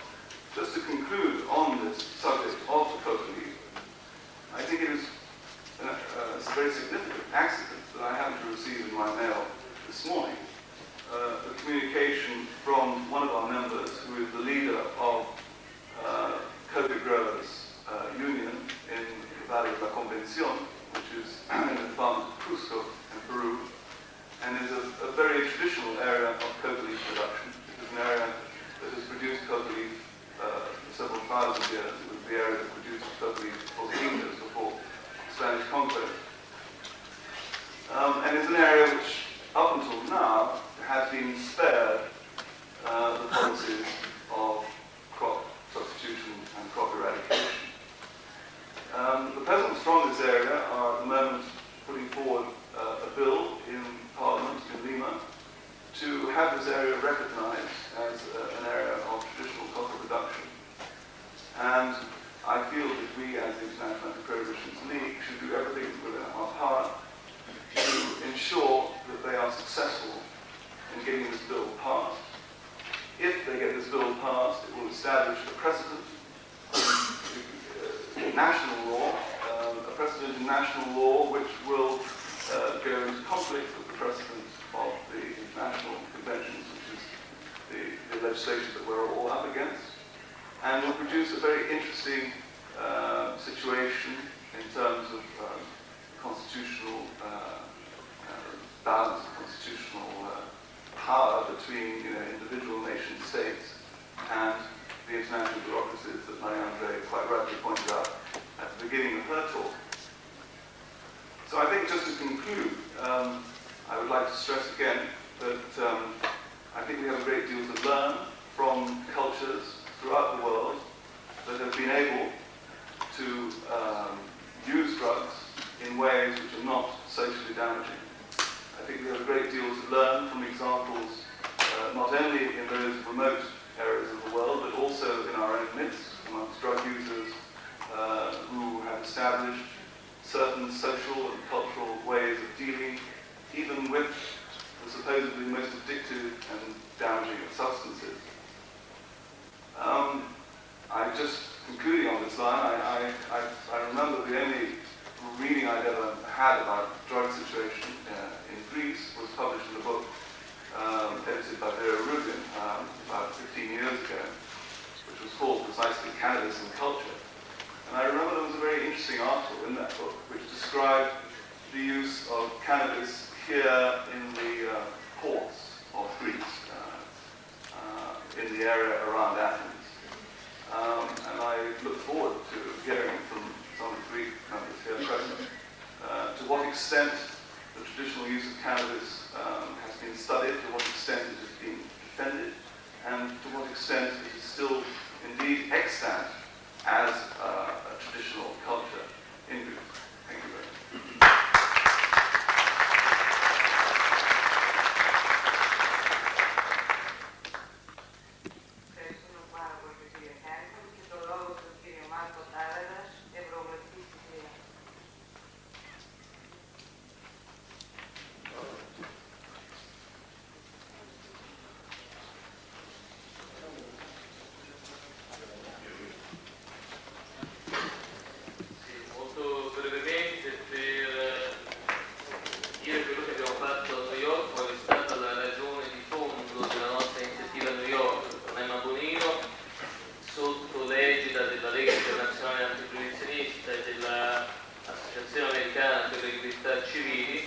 abbiamo deciso di sfidare la legge dello Stato di New York che proibisce il possesso, il semplice possesso delle siringhe e che tratta la violazione di questa legge come un reato grave contro le leggi sulla droga. La punizione è fino a 1 anno di prigione oppure 3 anni di libertà provvisoria. Voi sapete che esiste il tabù secondo il quale la droga è un male in sé e per droga si intende soltanto le droghe che sono proibite, perché noi abbiamo e conosciamo nei paesi europei, in Grecia, quali sono i danni prodotti dal tabacco ad esempio, eppure nessuno osa chiamare droga il tabacco semplicemente semplicemente perché questo ha uno status giuridico di legalità. Droga invece è ciò che è proibito, e a New York è proibito anche la siringa, perché questa potrebbe indurre al consumo di droga.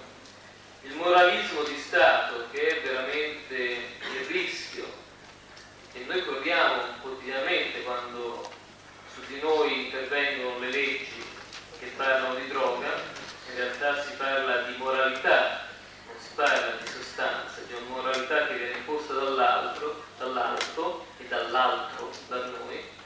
Il moralismo di Stato impone ai consumatori americani di droghe proibite di morire di AIDS.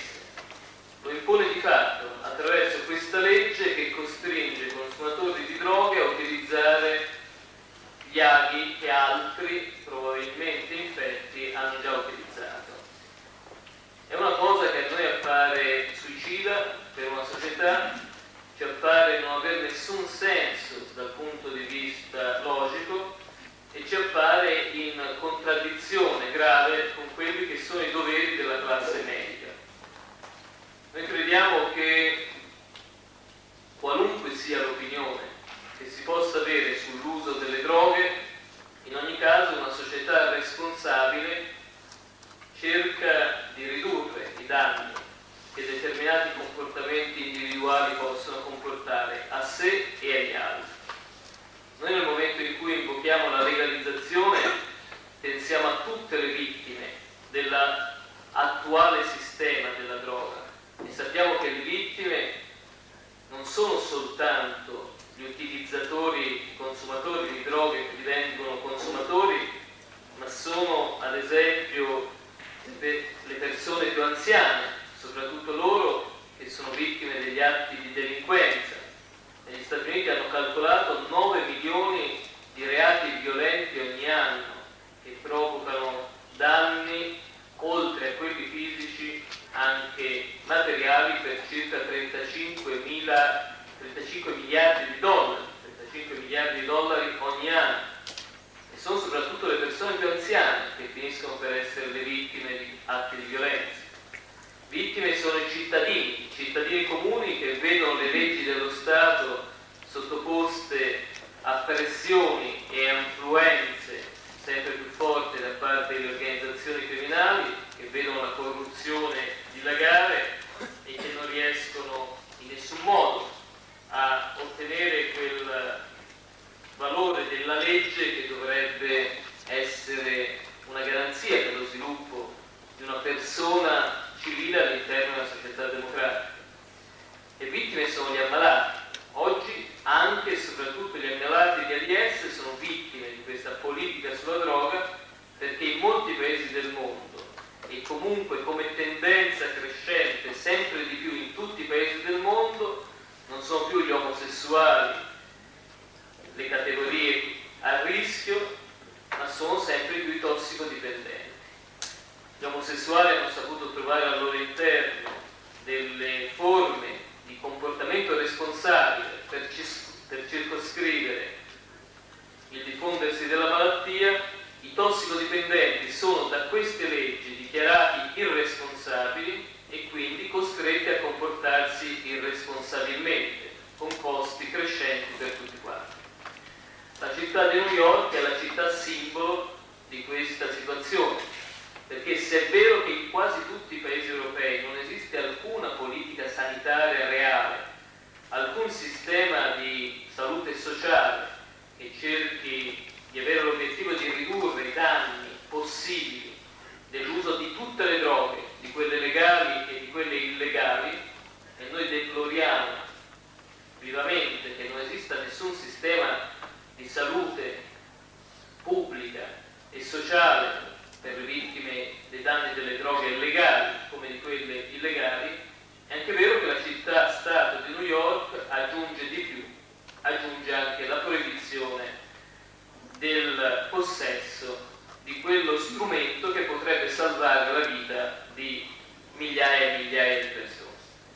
Noi usiamo New York come simbolo, sappiamo che se parliamo a New York e da New York possiamo meglio parlare ad Atene o a Roma o a Londra o a Parigi. E pensiamo che questa debba essere e possa essere una delle campagne politiche che la Lega, che è un'associazione che vuole fare politica, vuole cambiare le leggi, vuole cambiare i comportamenti, possa portare avanti. Abbiamo cominciato a New York, adesso forse possiamo far vedere, se è possibile, le immagini di quello che è successo davanti al municipio di New York, ma crediamo che questo tipo di azione possa essere ripetuto nelle forme diverse della non violenza e della disobbedienza civile in molti paesi del mondo, anche dove non c'è da sfidare la prigione, ma c'è soltanto da sfidare l'opinione pubblica costruita a tavolino da coloro che difendono lo status quo. Alle volte l'opinione pubblica, nel momento in cui c'è un uso tecnocratico di essa, attraverso i molti modi che il potere politico e il potere economico possono operare, ha una forza di impedire lo sviluppo delle libertà molto maggiore dei carabinieri o della polizia, e quindi per questo noi crediamo che attraverso seminari, forum, congressi antiproibizionisti, dove si raccolgono personalità eminenti che provengono da molti paesi del mondo e da molte esperienze scientifiche diverse, e così possa anche sfidare questo genere di opinione pubblica che corrisponde molto poco al sentimento delle persone, ma che impedisce al sentimento e alla ragionevolezza delle persone di esprimersi. Ecco, ora mostriamo queste immagini che sono anche divertenti, non sono affatto drammatiche. Noi sapevamo di non sfidare nella pena di morte al massimo 3 o 4 giorni, che era stato promesso nelle carceri di New York, che non sono un'esperienza piacevole. Andremo al processo, potremmo essere condannati. Se ci sarà invece una forte pressione internazionale, come noi chiediamo, condanna o non condanna, avremo quella vittoria morale che consentirà alla politica antiproibizionista di fare qualche passo in avanti. Ευχαριστούμε τον κύριο Τάραντας και να δούμε λοιπόν ένα φιλμ για τη σύλληψη του κύριου Τάραντας και της κυρίας Μπολίνας στη Νέα Υόρκη.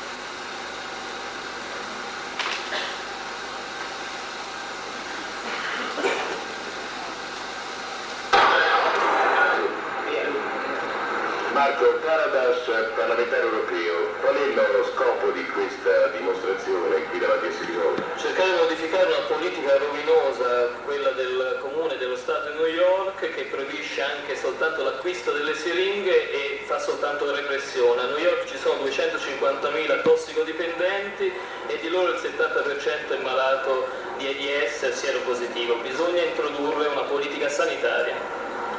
Ma Bonino, deputato radicale nel Parlamento italiano. Sì, noi vogliamo contribuire dando al sindaco delle siringhe pulite e anche illustrargli magari l'esperienza di Liverpool, dove la distribuzione essendo consentita non ci sono più stati morti per AIDS negli ultimi tempi. Riteniamo che sia in corso un vero e proprio genocidio, siamo abituati a lottare contro la fame e lo sterminio per fame in Africa, nei paesi sottosviluppati. Non avremmo mai pensato di dover contribuire ad una campagna per il paese più ricco del mondo che nega una sua epidemia e che ha in atto un genocidio vero e proprio. Siamo costretti a questo, speriamo con il nostro gesto che le autorità politiche ci ripensino e che pensino che la vita umana vale di più della guerra alla droga.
and to every responsible people. That can be avoided. There is no reason why people have to die from ideas. Simply sacrificed to the electoral results or sacrificed to power. Human life is much more important. Thank you, Mr. Nino. Our second speaker will be Marco Karadash, a member of the European Parliament from Rome. Yes, we think that the war on drugs is promoting a lead action genocide in New York, with thousands of intravenous drug users contracting the HIV virus through the sharing of contaminated needles. This is a public health problem that affects not only New Yorkers but the whole world. Although police repression of drug users is nuanced. We think I'm elected on the European Parliament on the anti-prohibitionist ticket on drugs. We think that we can have less violence, less crime, less AIDS illness if we change our policy. And we have a public health system instead of the repression that is not important. Thank you, Marco. Our next speaker will be Dr. John Mons, who is the consulting psychiatrist of the Merseyside Regional Health Authority of England, who established a legal exchange program some years ago in Liverpool that has cut down enormously the spread of HIV virus. Stop.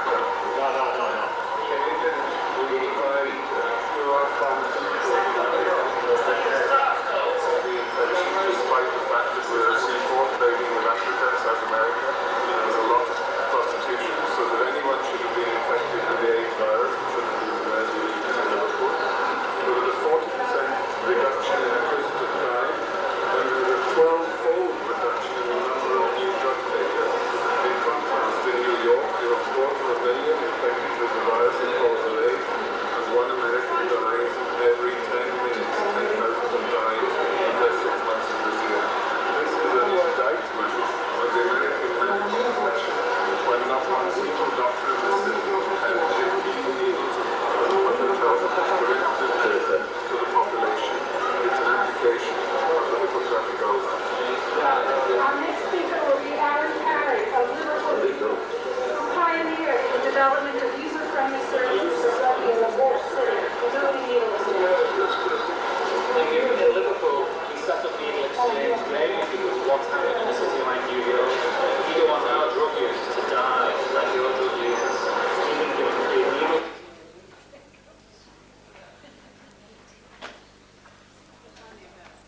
Extremely grave public health problem in this country, and specifically in this.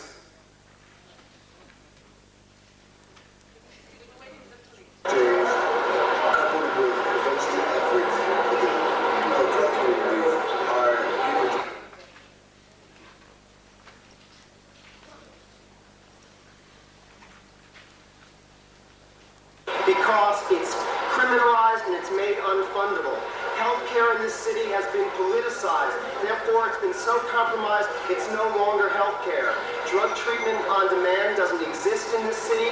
So basically, the health commissioner and the mayor are saying to drug addicts and their sexual partners and their children, abstain or die. This is a reprehensible policy. The war on drugs in this city really means the war on drug addicts, their sexual partners, and their children. This is a reprehensible policy.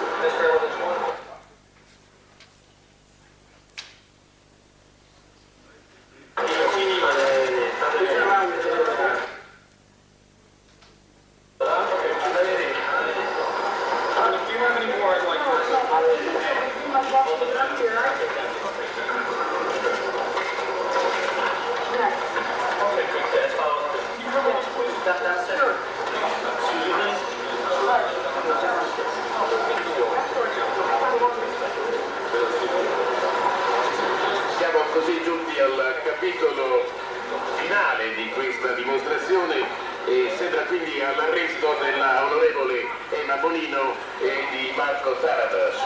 Arresto effettuato sui gradini di City Hall. Oggi voci di protesta e l'arresto è diventato legale attraverso la mano posta dal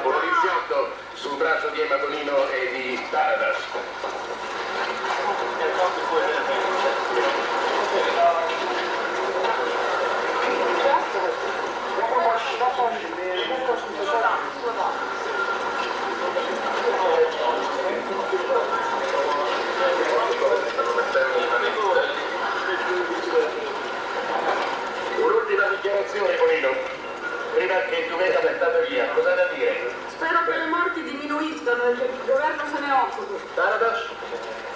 Ma credo che questo possa servire a tutti per capire che la repressione non serve assolutamente a nulla. Stanno mettendo le manette adesso come se avessero fatto il peggiore dei reati possibili.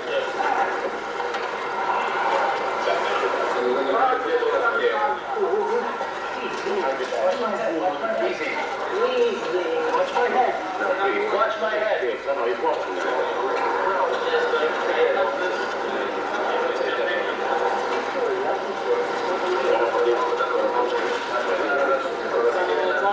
Stanno maneggiando con i corsi dietro a Siena, questo perché abbiamo consegnato al sindaco delle siringhe da distribuire come strumento pubblica assistenza.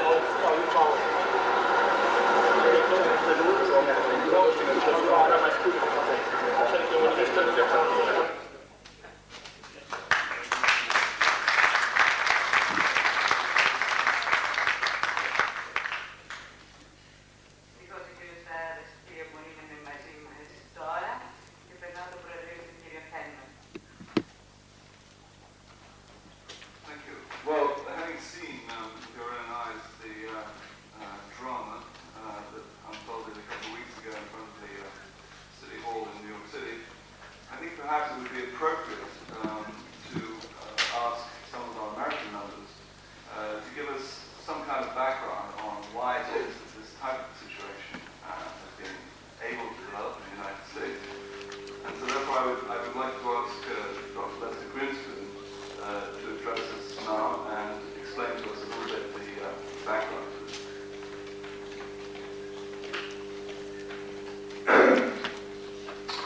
Please excuse me, I have an awful laryngitis. It will remain to be seen which gives out first, my voice or your willingness to listen to it. I think I shall try to whisper. I prepared a paper for the Hoover conference a few weeks ago entitled Marijuana in a Time of Psychopharmacological McCarthyism. I use marijuana because it's the most egregious example, but many of the same things could be said about, as you just heard, needle exchange, about some of the new phenethylamines that have been developed, there's a growing debate about RU-486 because the anti-abortion people are making it impossible to do research on that drug, even though it clearly has an important role to play in Cushing's disease and certain kinds of brain tumors. Now, there are many tragedies connected. Can you hear me? Do I make myself clear with this absurd voice? There are many tragedies connected with the war on drugs. One of those tragedies is that it prevents us from using marijuana as a medicine. Marijuana has a very ancient history as a medicine. Marijuana is one of the safest drugs to be found in the pharmacopoeia. There has never been a death from marijuana anywhere on the planet. And yet, we cannot use this drug in the United States as a medicine. Now, let me give you just 4 examples of the way in which marijuana has demonstrated itself to be a useful part of the armamentarium. First of all, there is the matter of the newest addition to this is the matter of AIDS. These people in the later stages of their illness get nausea and lose appetite. Marijuana eliminates that nausea and increases appetite so effectively that some of these people go on to gain weight. Marijuana is useful in the treatment of glaucoma. Glaucoma is an eye disease which in the United States causes blindness to about 1 million people. While there are other drugs that can be used for glaucoma, for some people the most effective drug is marijuana, and yet these people are not allowed to use this drug to try and preserve their sight. Marijuana it seems strange to say, given the fact that it's not accepted as but it is the drug of choice in the treatment of the pain which accompanies muscle spasm. For example, the muscle spasm that accompanies quadriplegia, paraplegia, multiple sclerosis, and various other kinds of paralytic diseases. In fact, at this moment, there is, sitting in Pudu prison in Malaysia, an American man who used marijuana to treat the muscle spasm pain, a consequence of his having fallen in a mountain climbing accident. He has only used that drug for medicinal purposes. He was apprehended in Malaysia and now faces the gallows. Now, another use of marijuana is in the treatment of the nausea and vomiting which accompanies cancer chemotherapy. About 50% of people who have to be treated with these cancer chemotherapeutics do not get, 50% of them do get quite serious nausea and vomiting. Of that 50%, about 30% do not get relief from the usual anti-nauseant drugs. They do get relief, quite dramatic relief, from marijuana. I had a personal experience with that relief. In 1967, my boy was diagnosed as having leukemia. He had to take cancer chemotherapy. It was so difficult to watch to observe the apprehension in his face before he got the drug, because he knew he would be vomiting and retching for 8 hours from the time he received the drug.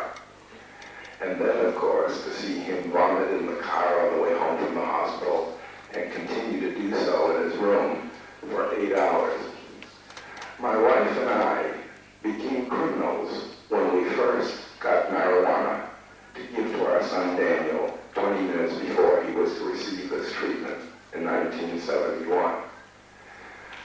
I can't tell you how dramatic it was to see for the first time that he did not have any apprehension, that he was joking about getting this treatment. And instead of vomiting, he stopped off for a submarine sandwich on the way home. It made all the difference to him and to us from that time on. He used marijuana every time.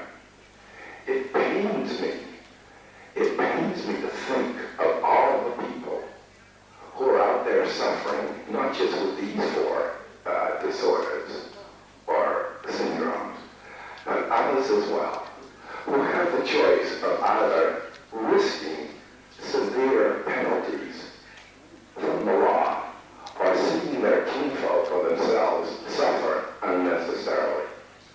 This is one of the tragedies of the so-called war on drugs. Thank you.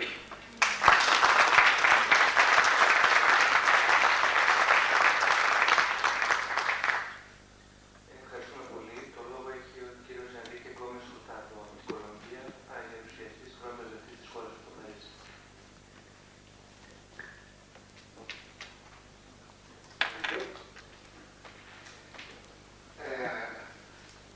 I am surprised how well known is my country nowadays. For a long time, it was very difficult to have Europeans distinguish my country from others. Now, very well known because of this war on drugs.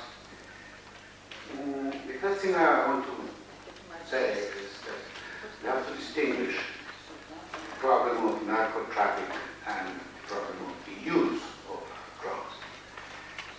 The narco traffic is a business. It's the biggest business in human history, perhaps, and has to be treated as business.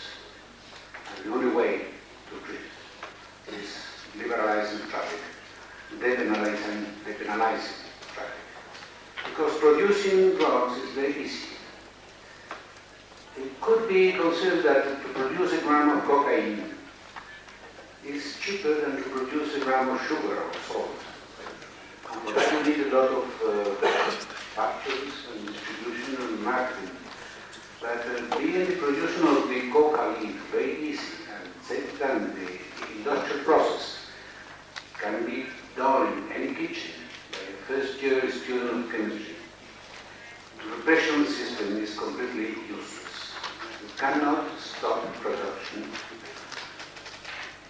directly by repression, because the price of it, the price of the repression cannot be paid, and on the other side, the price of the product is stronger than any other means the state can use against it.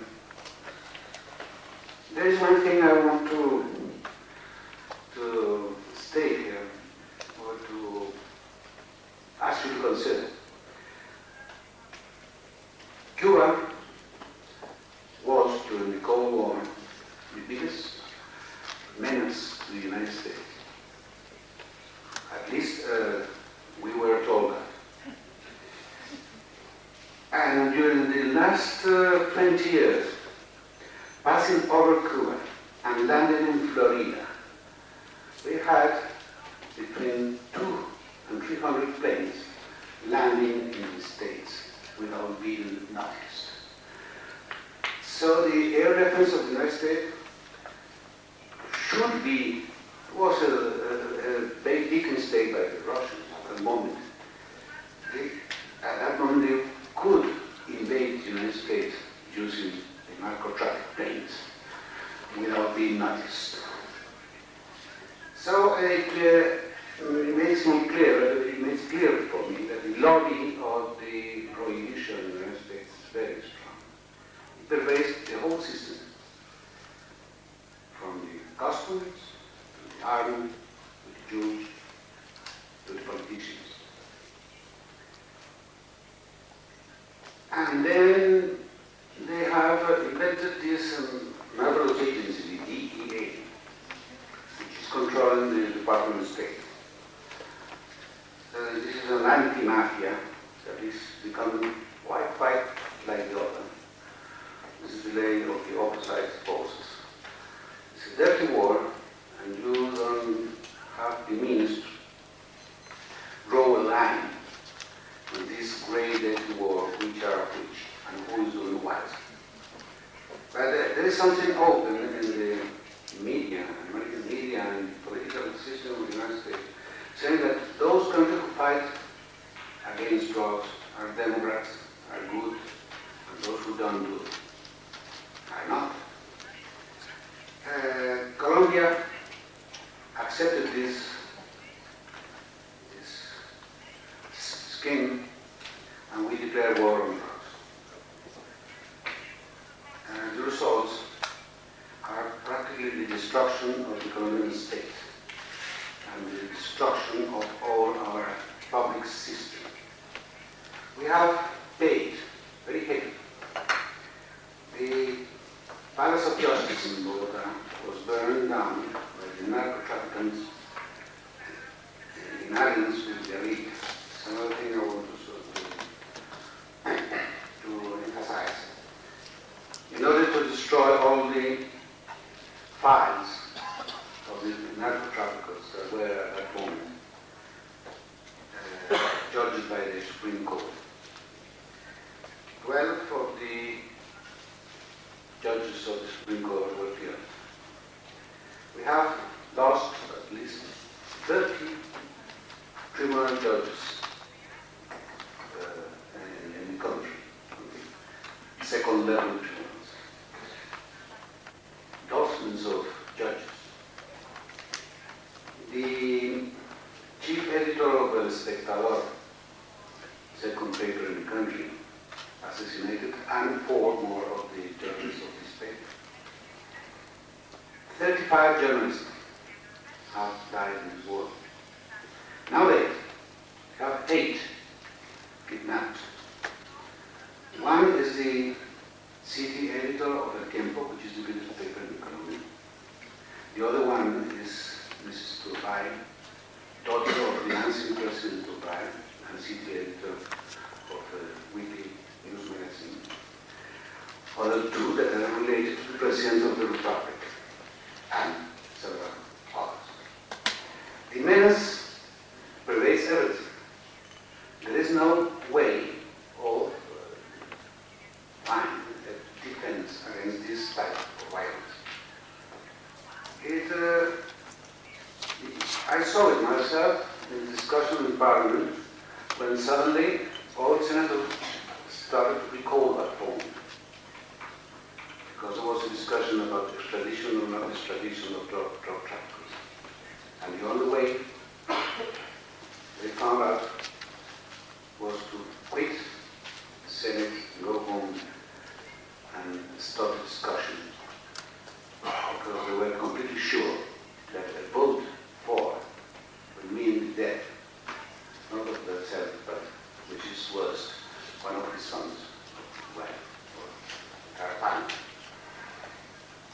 The problem of the public force. In this war, we accepted the theory that the public force is made to replace the drug traffic, and that the demoralization of the public force is absolute, because you cannot maintain an army fighting a war that all the personnel involved consider is lost. They know they are fighting a lost battle. And at the same time, they are paid the other side.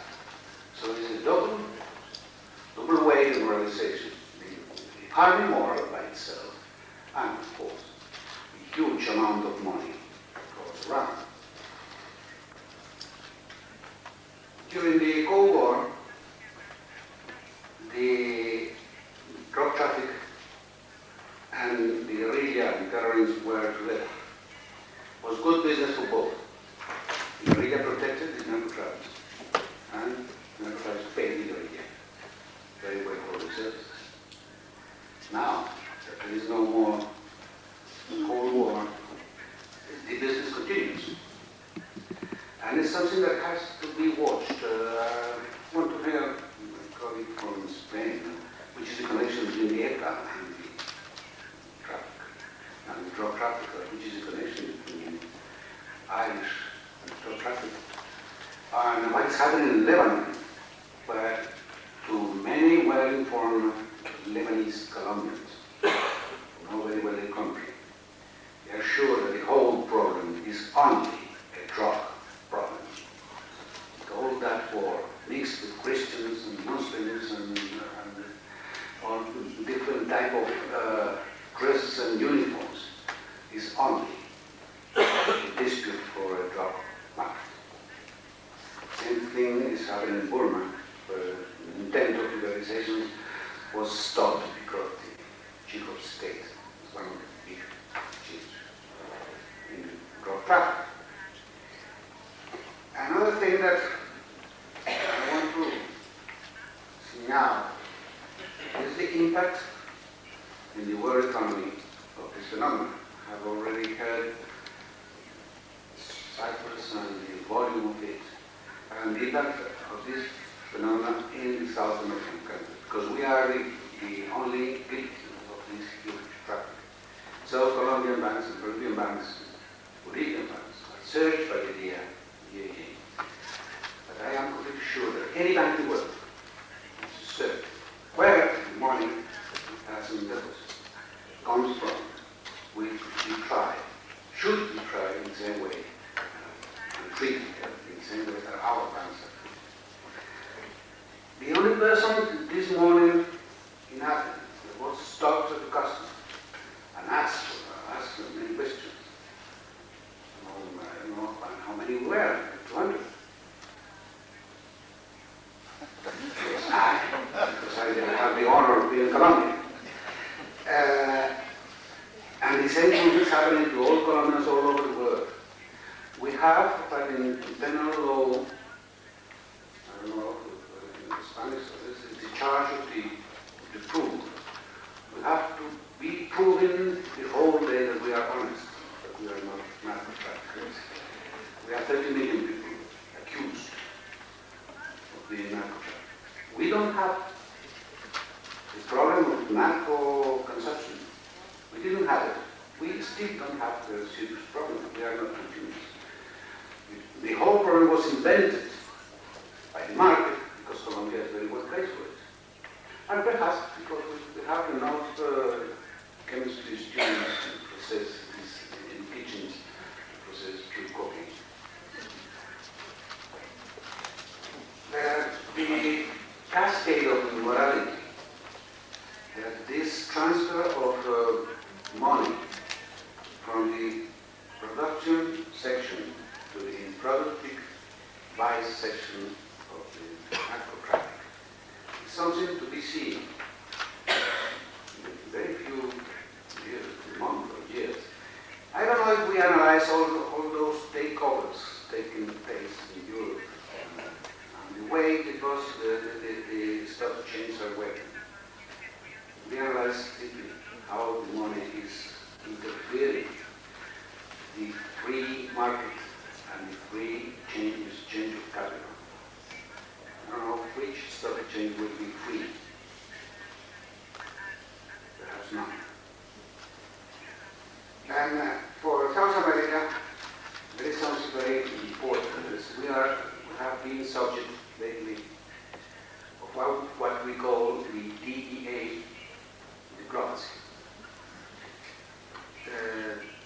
Functionaries, presidents, ministers, parliamentarians are good or bad according to their stance on drugs.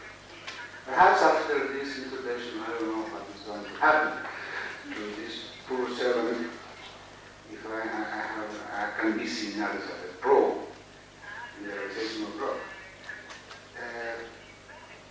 In this context, we declare war. President Markov committed a very big mistake. He was applauded all over the world, the United Nations, European Parliament, and we at the same time were paying during his trip something like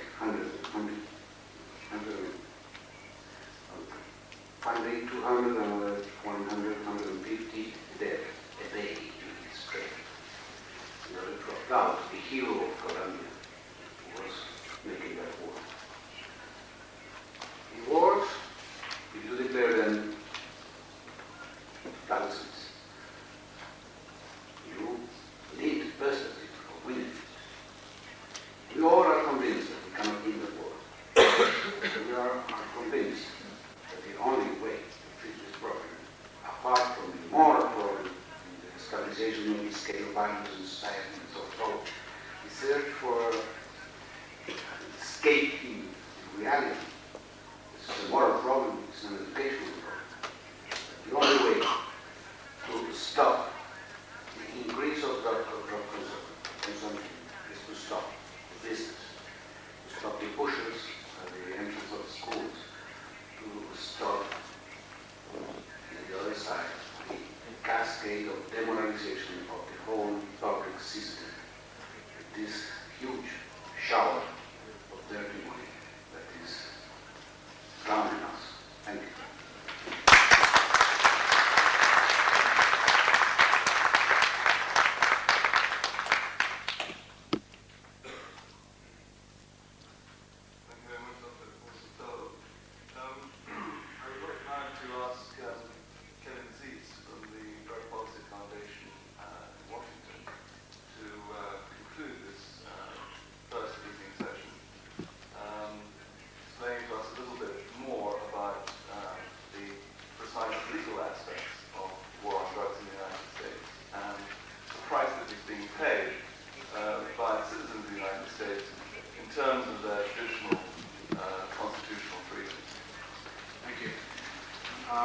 I come from Washington, D.C., so I'll give you a viewpoint of what, I guess, the dead end, as someone described earlier, the dead end of extreme prohibitionism leads to. We just heard of one dead end in Colombia, which sounds even more extreme, but in Washington, D.C. in the United States, the American campaign of repression is becoming extreme and dangerous as well. One of the effects is mass arrests. Last year in the United States, every 5 minutes, every 2 minutes, 5 people were arrested. That was 1.2 million arrests in 1 year. In the underclass neighborhoods, the ghettos, we have what's called jump-out squads. These are part of the thing we call Operation Clean Sweep, where the police will come into the neighborhood, jump out of their cars, and undercover cars and undercover clothes, and basically search and arrest everyone on the street. In Boston, they'll sometimes strip search people that way. In public housing projects in Chicago, they would go in last Christmas, lock all the doors to get out, and search every apartment without search warrants, go from apartment to apartment, searching closets and dresser drawers. This is in the ghetto in the poor neighborhoods. The police are seen as an invading army, white police against black people. It's become in many ways a racist drug war in the United States. We also search Hispanics driving rented cars from Florida, driving up to New Jersey. They will almost certainly get stopped and searched. This has resulted in a lot of incarceration, people in jail. We've broken the 1 million mark in the United States this year, a record we shouldn't be proud of. Again, this hits the underclass strongest. 1 out of 4 young black men at this moment are either in jail, on probation, or on parole. It's become the norm in those communities to be under the thumb of the government through the power of the criminal law. It's spread beyond the black community, though. Also this year we saw for the first time since the Civil War in the mid-1800s, the first time we've seen the U.S. military, the Army, used against U.S. citizens. The same troops that went down and arrested Manuel Noriega were used, in fact, the same planes and soldiers were used in California to eradicate marijuana plants and held a number of rural farmers at gunpoint while they wore their camouflage uniforms. We've also seen a flood of drug testing. Drug testing is a good example of mass random searches of bodily fluids. I mean, the most private search that can be imagined. For no reason at all, employers, including government employers, are requiring millions of Americans each year to urinate on demand. If they don't urinate on demand, they lose their job, or they don't get their job. That's become a reality in the United States. So we've had all those effects. In addition, as far as the effects in health, which I think what the drug war should be mainly about is improving health, the first example would be violence. This year, the United States will have a record year for homicides. Washington, D.C. will break last year's record, even though our drug czar, William Bennett, declared it a test case. In New York City, stores are making money now selling mothers bulletproof vests for their children to walk to school in. Because there's such random shootings and people are being shot because they get caught in the middle of drug trafficking disputes. So children now wear bulletproof vests walking to elementary school in ghetto neighborhoods. We've heard a lot about AIDS in New York City.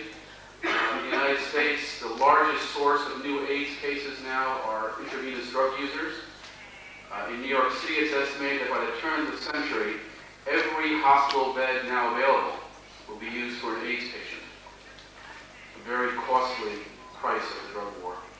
We're also seeing more pure drugs.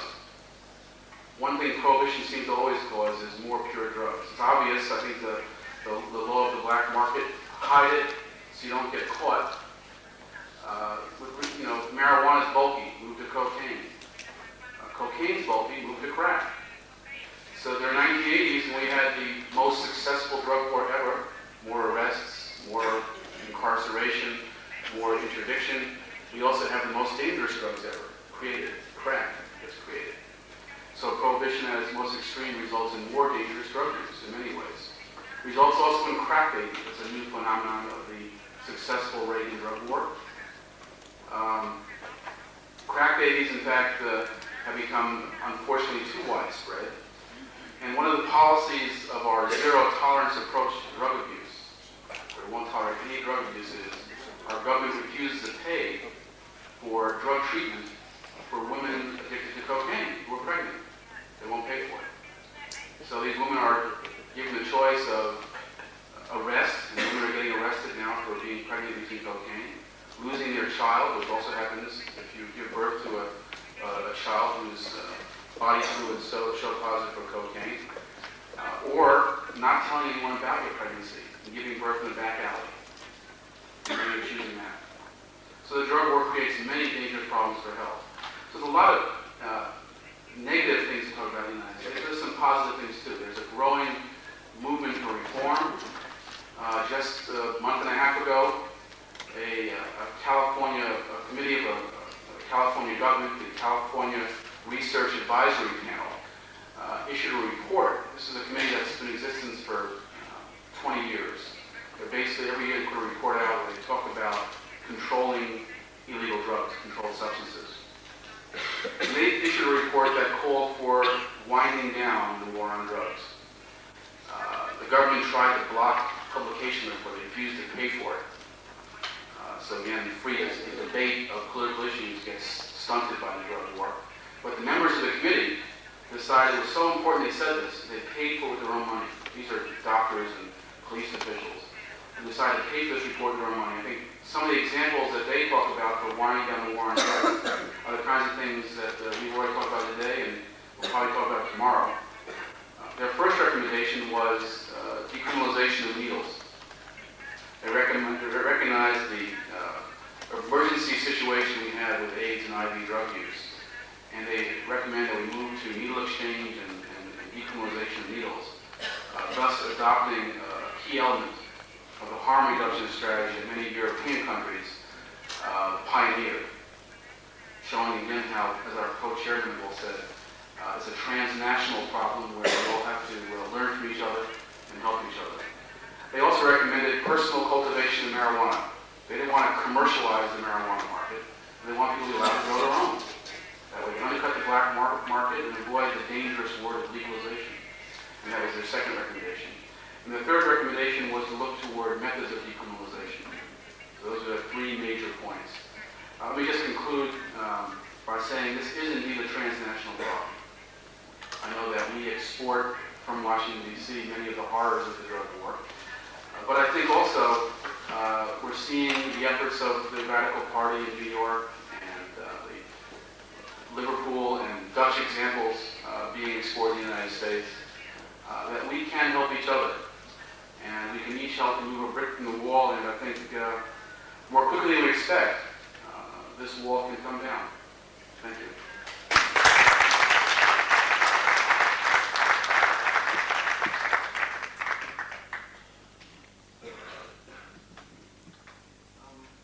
We still have 20 minutes before we are due to conclude this session.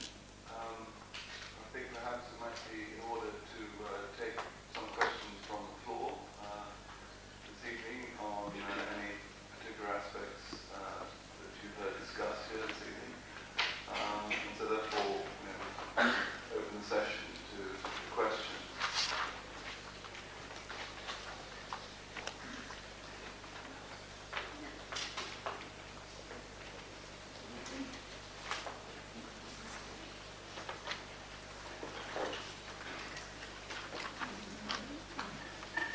I would like to ask the American friends here, what's happened with the Alaska elections? Alaska, for those who don't know, Alaska since 1975 has allowed the personal cultivation of marijuana. And for every year since then, there's been efforts to try to repeal that, even though Alaska has no significant marijuana problem and has really no cocaine problem. So their biggest problem is alcohol. But last year they were successful in getting on the ballot a vote to repeal marijuana decriminalization. And it was an election that was important to Washington, D.C. Mr. Bennett made a trip up there, and that helped us. I wish he stayed longer. And in addition, when you went to the voting booth, walking through the school where some people voted, you walked by a lot of "Just Say No" posters made by their children. Very emotional stuff. But the election, in the end, marijuana was decriminalized, 55 to 45. A few 3,000 votes really would have swung the election. All the politicians in Alaska said they're not going to put any money into marijuana enforcement. So a lot of people looked at it as a symbolic election. Those who use marijuana said it's no big deal, it's just an image. And so it was decriminalized, but there's some questions about the constitutionality of that. I think it's going to be challenged in court. And I also think that if the government goes ahead and tries to enforce these laws, there'll be a good chance of another initiative to move back toward personal cultivation. If the government goes too far and is extreme in its enforcement, it's a winnable election to go back to decriminalization.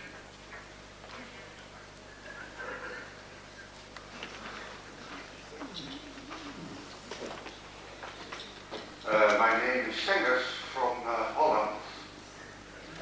4 years ago, I started the European movement for the normalization of drug policy. And I am very glad that we here in Athens are together from the LIA, from the people from the Drug Policy Foundation, and some from the EMNDP, the European Movement for the Normalization of Drug Policy.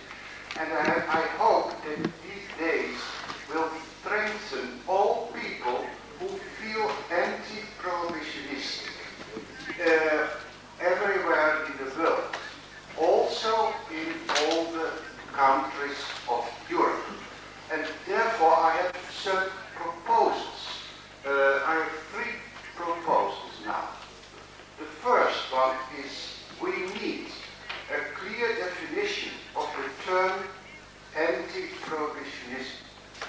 Or, if the legal members think one definition seems too difficult, some clear meanings should be put down these days. We need the use of a clear distinction between the terms use and misuse, or use and abuse. My second proposal is, in my opinion, there are convincing arguments for decriminalization all over the world of drug use and of possession of drugs for one's own use. B. There are convincing arguments to legalize all illicit drugs. The most important of these arguments is that under the 3 current United Nations conventions, no government has any control on the quality, the availability, and the price of these drugs. 3. Many arguments that problems with drugs at an individual, familial, local, and regional level can best be solved at each of these specific levels. This means that any supranational drug policy must fail. It means, for instance, that the European community may never use the word drug in whatever declaration, directive, resolution, or recommendation. And my third proposal is, so we together, all together, have to take action now. A. Each league member can try in his or her own way to influence in an anti-prohibitionistic or normalizing way the drug policy in his or her own country. During this first Congress, we should make a list of general possibilities. B.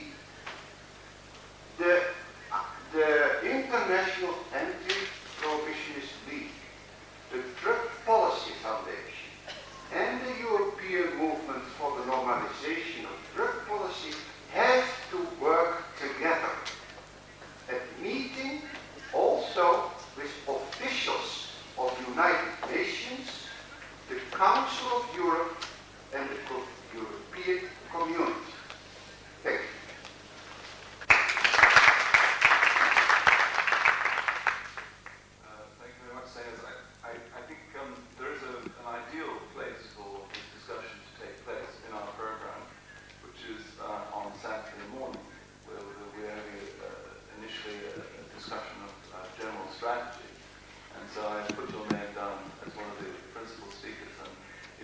have those proposals written up, perhaps we could photocopy them and circulate them before that.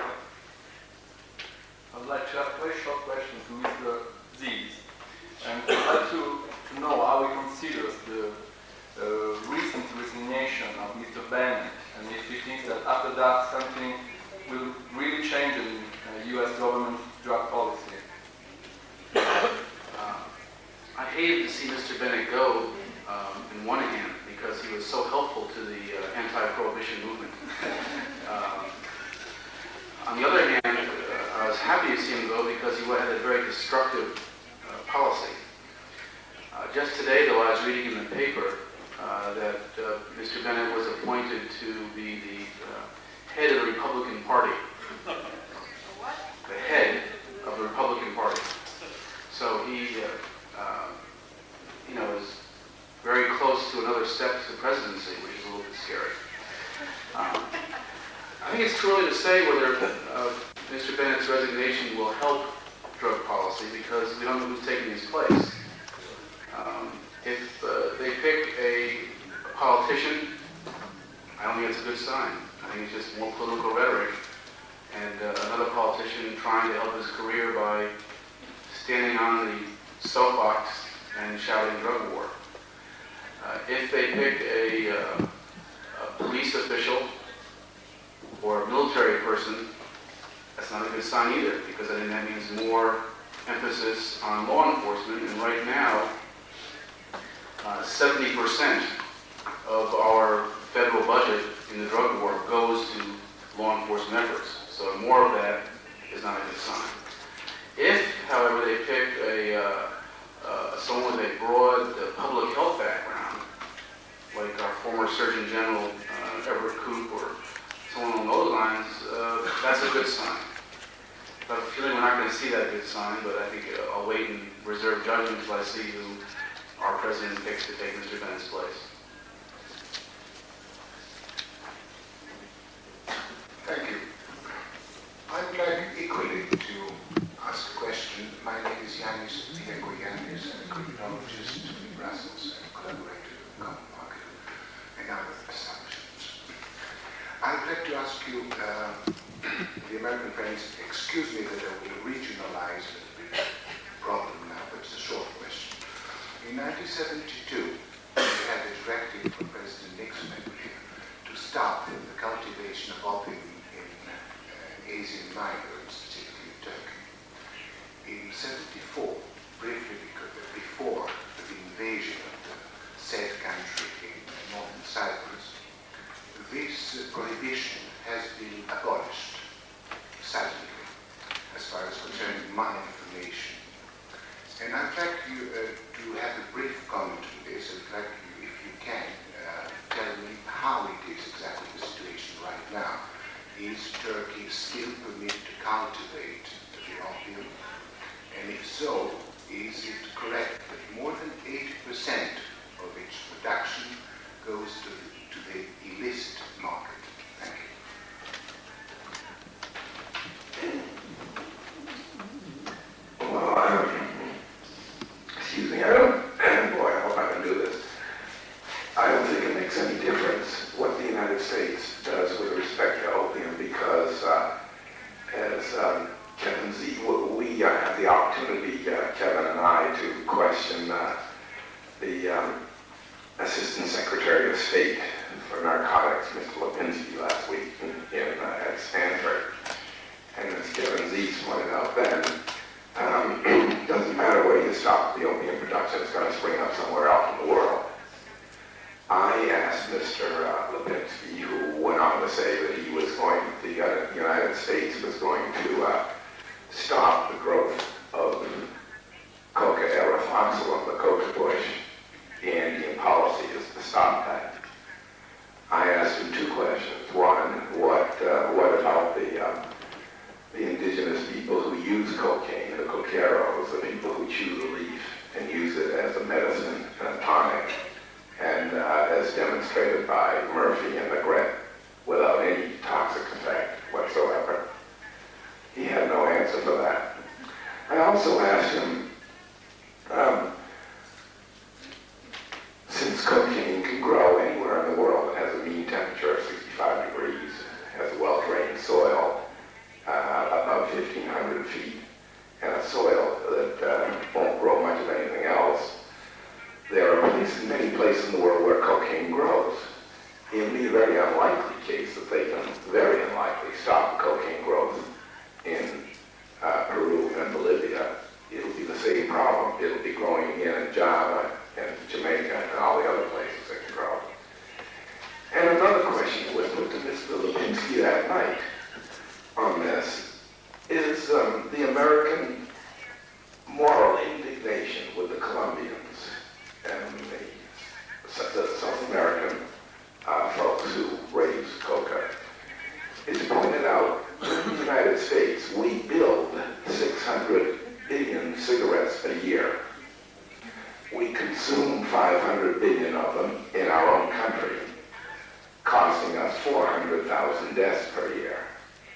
We send 100 billion abroad. By extrapolation, this means that we send 80,000 people to their deaths with this product that we send aboard. How is it that we can be so righteously indignant about coca growing in South America?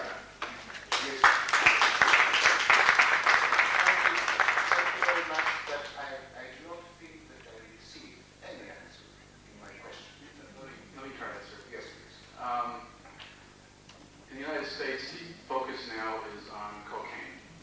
That's the government's major concern. Even though heroin... Excuse me, do you have any information concerning my question? Well, the point would be, I'll just build what Lester said. We tried to eradicate heroin and opium in Turkey in the 60s and early 70s. The market moved to Mexico. We sprayed Paraquat in Mexico in the late 70s. And the market moved to Afghanistan and Southeast Asia, and we are funding war in Southeast Asia to try to fight it there. The point being, Turkey is not the issue. I absolutely agree to this point. I absolutely am convinced that this is not the issue. I only ask for information. No, not do you know if this opium cultivation is still legal in Turkey or not? I don't know. You know that. Thank you very much. I do believe that the last time I looked at the official statistics on legitimate opium production, I mean, legitimate opium production is still allowed in a number of countries, and I think Turkey is one of them. But I think the area is reasonably small. It's sort of 1,000 hectares or something like that. I mean, it's not an enormous area. Certainly, in the official statistics, I think do you have any indication concerning the illegal part of the production? Our members who has studied particularly sort of Sicilian and South Italian heroin intermediaries, who were traditionally the people who processed and marketed Turkish opium, tells me that the vast majority of their source now comes from Pakistan and Afghanistan.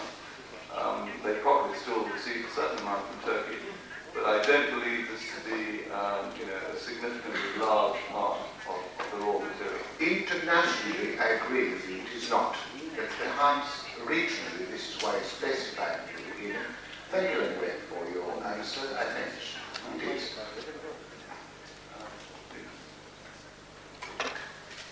I'd like to ask Mr. Kanalaitis, the Greek lawyer who spoke earlier, what he thinks the real possibilities are of legislative change in Greece. I understand that there have been a number of prison riots and that one of the demands of the prisoners has been to create special clinics rather than prisons here. And I also had the dubious task of trying to interest cable news network in coming and covering this conference. So, it's a conference on drugs. They said, we want to know when there's a real news story. Is there going to be a change in legislation? I'm not asking you to look into a crystal ball. It's more maybe because some of our people are new to the Greek situation, for us to try to understand a bit better how you actually analyze the situation in Greece and how we can try to explain it to the outside world.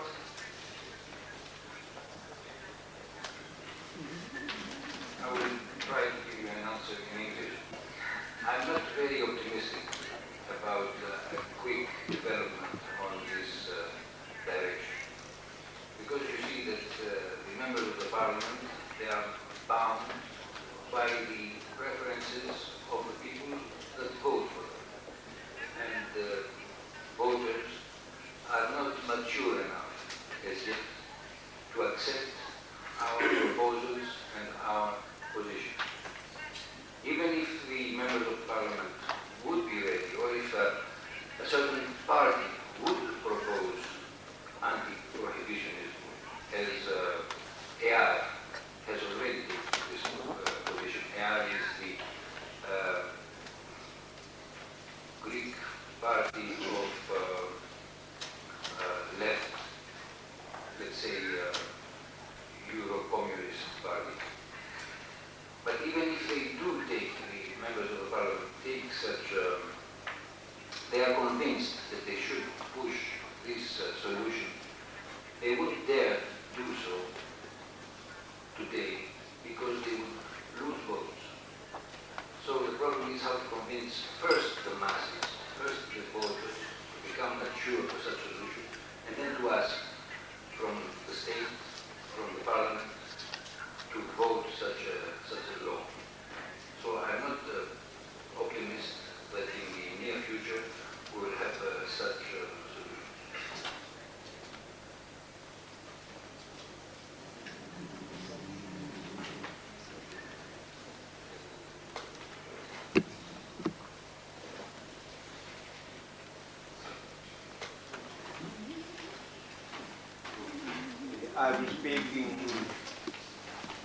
I will speak in Greek language. Αναφέρθηκε από τον κύριο Κλεάνθη για την οριμότητα του ελληνικού πληθυσμού όσον αφορά την αποποινικοποίηση της χρήσης και τα υπόλοιπα αιτήματα που εμείς βάζουμε. Νομίζω ότι μέσα στον ελληνικό πληθυσμό θα πρέπει να υπολογίσουμε και το ποσοστό των χρηστών. Σύμφωνα με τις πιο αυστηρές εκτιμήσεις, ένα 7 με 9% του ελληνικού πληθυσμού είναι μέτοχο σε περιστασιακή ή σε τακτική χρήση, κυρίως κάναβης. Έτσι λοιπόν, ίσως θα ήταν το πρώτο βήμα να ενεργοποιηθούν και να ζητήσουν τα δικαιώματά τους οι ίδιοι οι χρήστες, άσχετα από κομματική πολιτική τοποθέτηση.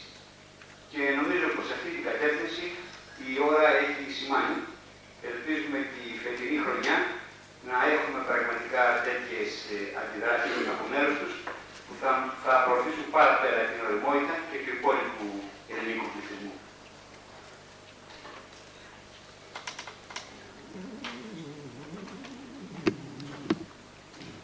If I could answer that just with a vaguely pessimistic perspective on the mobilization of users as a specific political force. While I agree with you that drug users are certainly a very important constituency and are people whose views should be respected and whose rights should be respected, and who furthermore are developing ways of controlling these drugs which we must study and understand in order to be able to effectively devise certain strategies that minimize the harm associated with drug use. All of that I agree with you. However, the historical experience in those societies where specific drug-using constituencies have attempted to organize political change, and one thinks here, in the case of the United States, of NORL, the National Organization for Reform of Marijuana Laws, in the case of Britain, the Legalized Cannabis Campaign, and similar organizations indeed, even in the producing countries, where the use, for example, of cocaine is still very widely spread in the population. The danger of that type of political approach is that it therefore becomes the political change with regard to drug policy becomes identified in the public mind with the interests of drug users. And the interests of drug users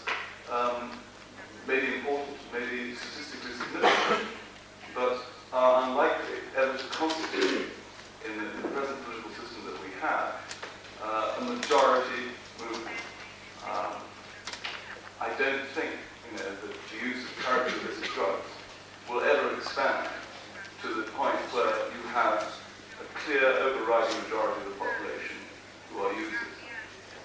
For that reason, any strategy which defends specifically the political interests of users is almost by definition a minority strategy. It is an important minority strategy, but given the rules of the democratic game, which are that you have to achieve a majority in order to pass a new law, I cannot see that something which from the outset narrows its base to users alone will ever have any chance of success. That is why we, in the Anti-Prohibitionist League, we do definitely stress the user's perspective, and I personally, as an anthropologist, have studied drug use in very many different contexts, and I have every reason to value and respect ways in which people use drugs. But from the point of view of winning the larger, the wider political discussion, I think we have also got to insist on the cost which the war of drugs imposes, not just on drug users, but on society as a whole. And that is why you will find that other of our members, Michael Tarabesh most notably, who does not share with me a great sympathy perspective of drug users, Michael perhaps is right in the political context of Italy, of formulating his campaign not in terms of defending the interests of drug users, but in terms of defending those sectors of the population that are affected by many of the knock-on social effects of drug use, whether it be public health problems or crime or political corruption or whatever. Is that any kind of answer to your question?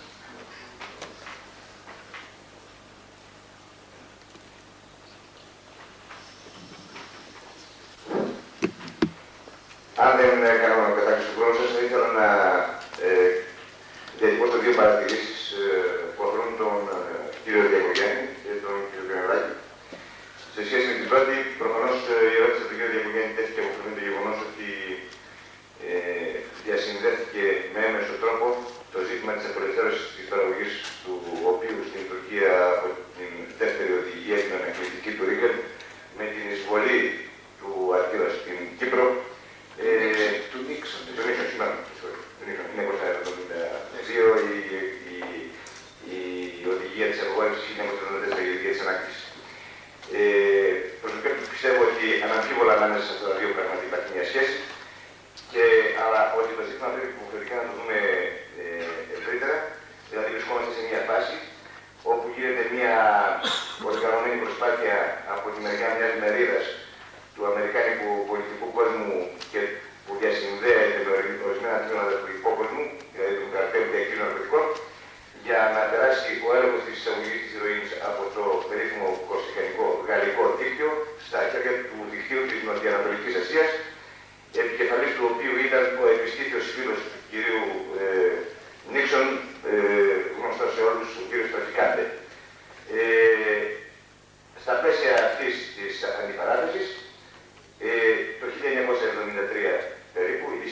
οι ειδικές επιτροπές είχαν προσβάσεις σε ανθρώπους του Υπουργείου Δικαιοσύνης προσφάτως, αφορμή την υπόθεση της εκτέλεσης της φυλάκιας. Θα σας δώσουν πολύ λεπτομερέστερες πληροφορίες. Η κυβέρνηση προσανατολίζεται να δημιουργήσει ένα κλίμα απενοχοποίησης της, αποποινικοποιώντας την χρήση, η οποία ούτως ή άλλως σήμερα αποτελεί πλημέλημα, και καθιστώντας κακούργημα την προμήθεια. Δεν αντίθεται το ερώτημα όπως είναι την προμήθεια χωρίς χρήση. Αλλά όλα αυτά και σε συνδυασμό με την έλευση του κυρίου Πλεβίσκη στην Αθήνα προμηνύουν αυστηροποίηση της υφιστάμενης νομοθεσίας που είναι ήδη πολύ αυστηρή και όχι την ελευθεροποίησή της. Να μην ξεχνάμε ότι σύμφωνα με το άρθρο περί διαθήκης ναρκωτικών του νόμου 1729/1987 που ισχύει σήμερα, ο κ. Καναλάκης θα σας πει καλύτερα, όλοι οι παριστάμενοι και οι συμμετέχοντες σε αυτό το φόρουμ είναι δυνατόν να κατηγορηθούν και να παραπευθούν για διαφήμιση ναρκωτικών. Ευχαριστώ.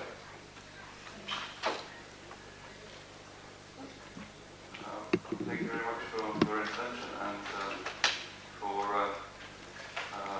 giving us a very realistic assessment of what the possibilities of political change in Greece actually are. We probably came here with a somewhat overly optimistic idea. The fact that we were invited to Athens and that an elected mayor and several ex-ministers and parliamentary deputies would be addressing us gave us perhaps the impression that laws were going to change in Greece for the better. But we understand that Mr. Valinsky has been travelling all over Europe. I've read a little bit about it in the press myself. And I'm sure the Greek national government is under great pressure at the moment. We only have about another 10 minutes before we should break up to leave for our reception. So I've taken two questions from two ladies down at the end of the table there, and I would also like to introduce Dr. John Marks, who's just recently arrived. So if we could close off our interventions with three more short interventions, could I ask you to be as brief as possible, 2 or 3 minutes maximum each. Which of the two ladies would like to go first? We're sitting next to each other. Marlena?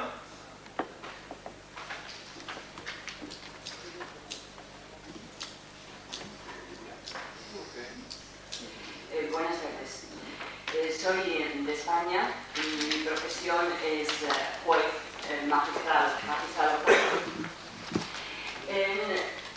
Lo que he podido escuchar de los compañeros norteamericanos me ha parecido muy importante el haberles oído decir algo que, sin embargo, han callado.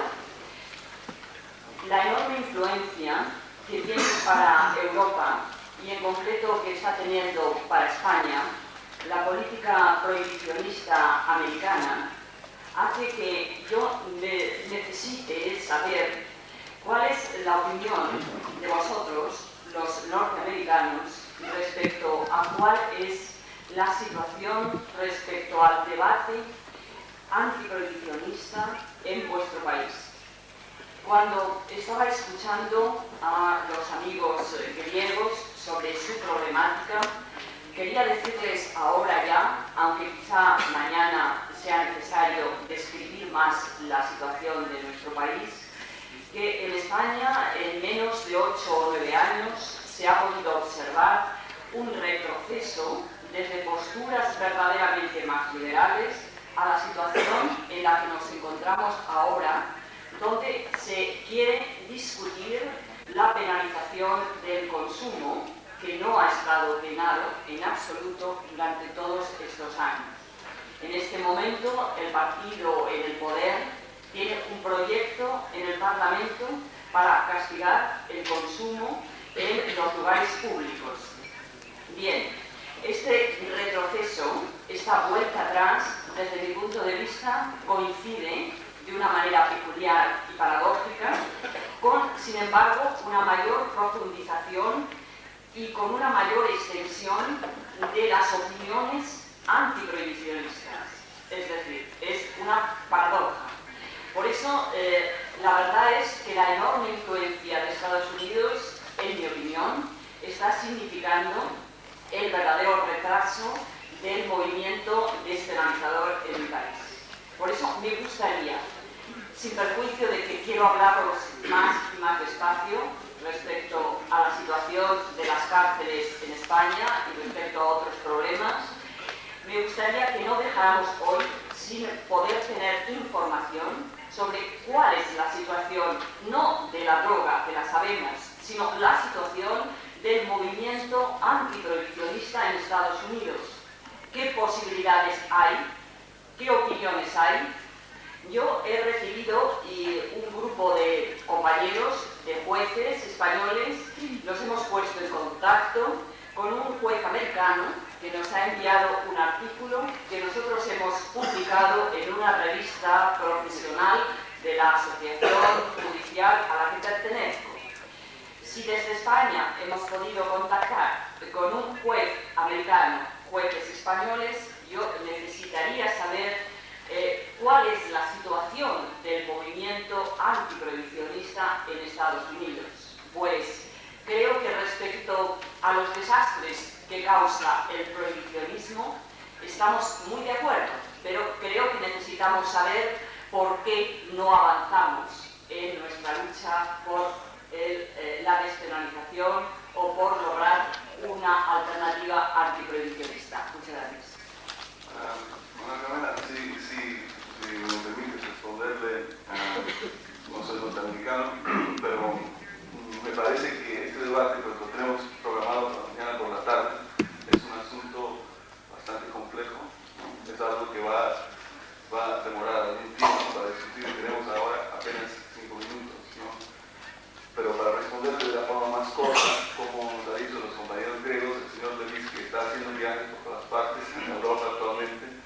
Cuando yo estuve en Madrid el año pasado, justamente hubo la reunión trilateral donde el Departamento de Estado norteamericano presionó mucho tanto a los italianos como al gobierno español, y entonces pues es más o menos obvio la situación internacional en la que nos encontramos en este momento.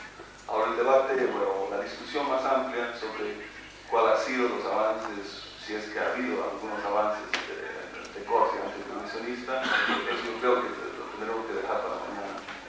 Sí, ¿estás de acuerdo? Sí, por supuesto.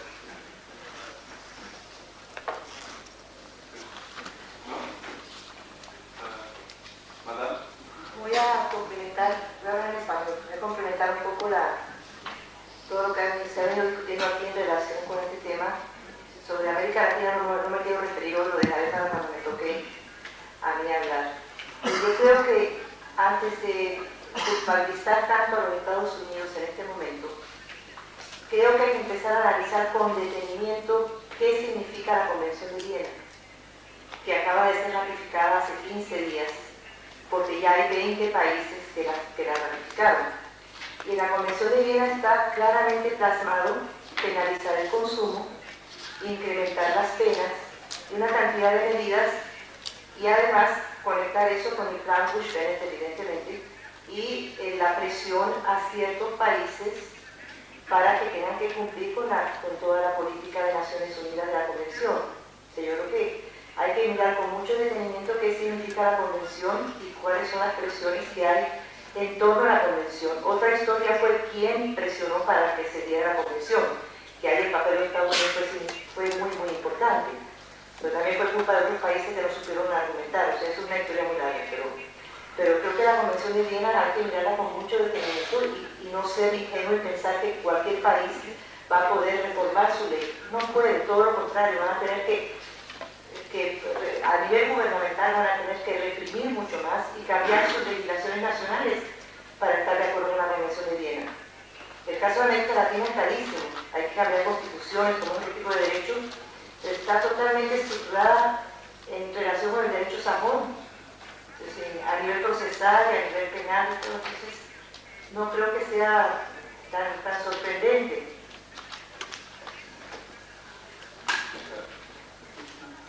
Για πολύ λίγο. Θα ήθελα να πω ότι στην Ελλάδα αυτή τη στιγμή τουλάχιστον και για αρκετά χρόνια μετά, για μια πενταετία, δεν πρόκειται να αλλάξει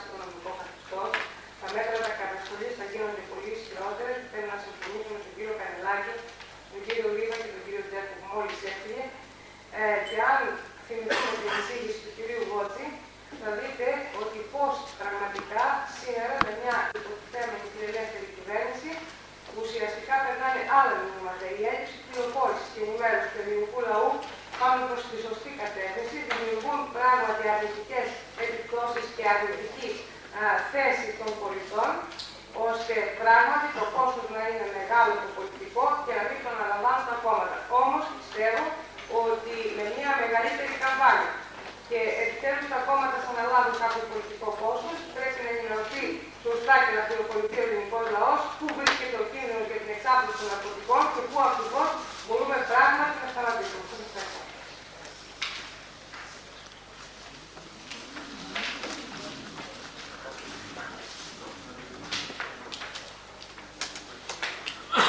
I think we've reached the end of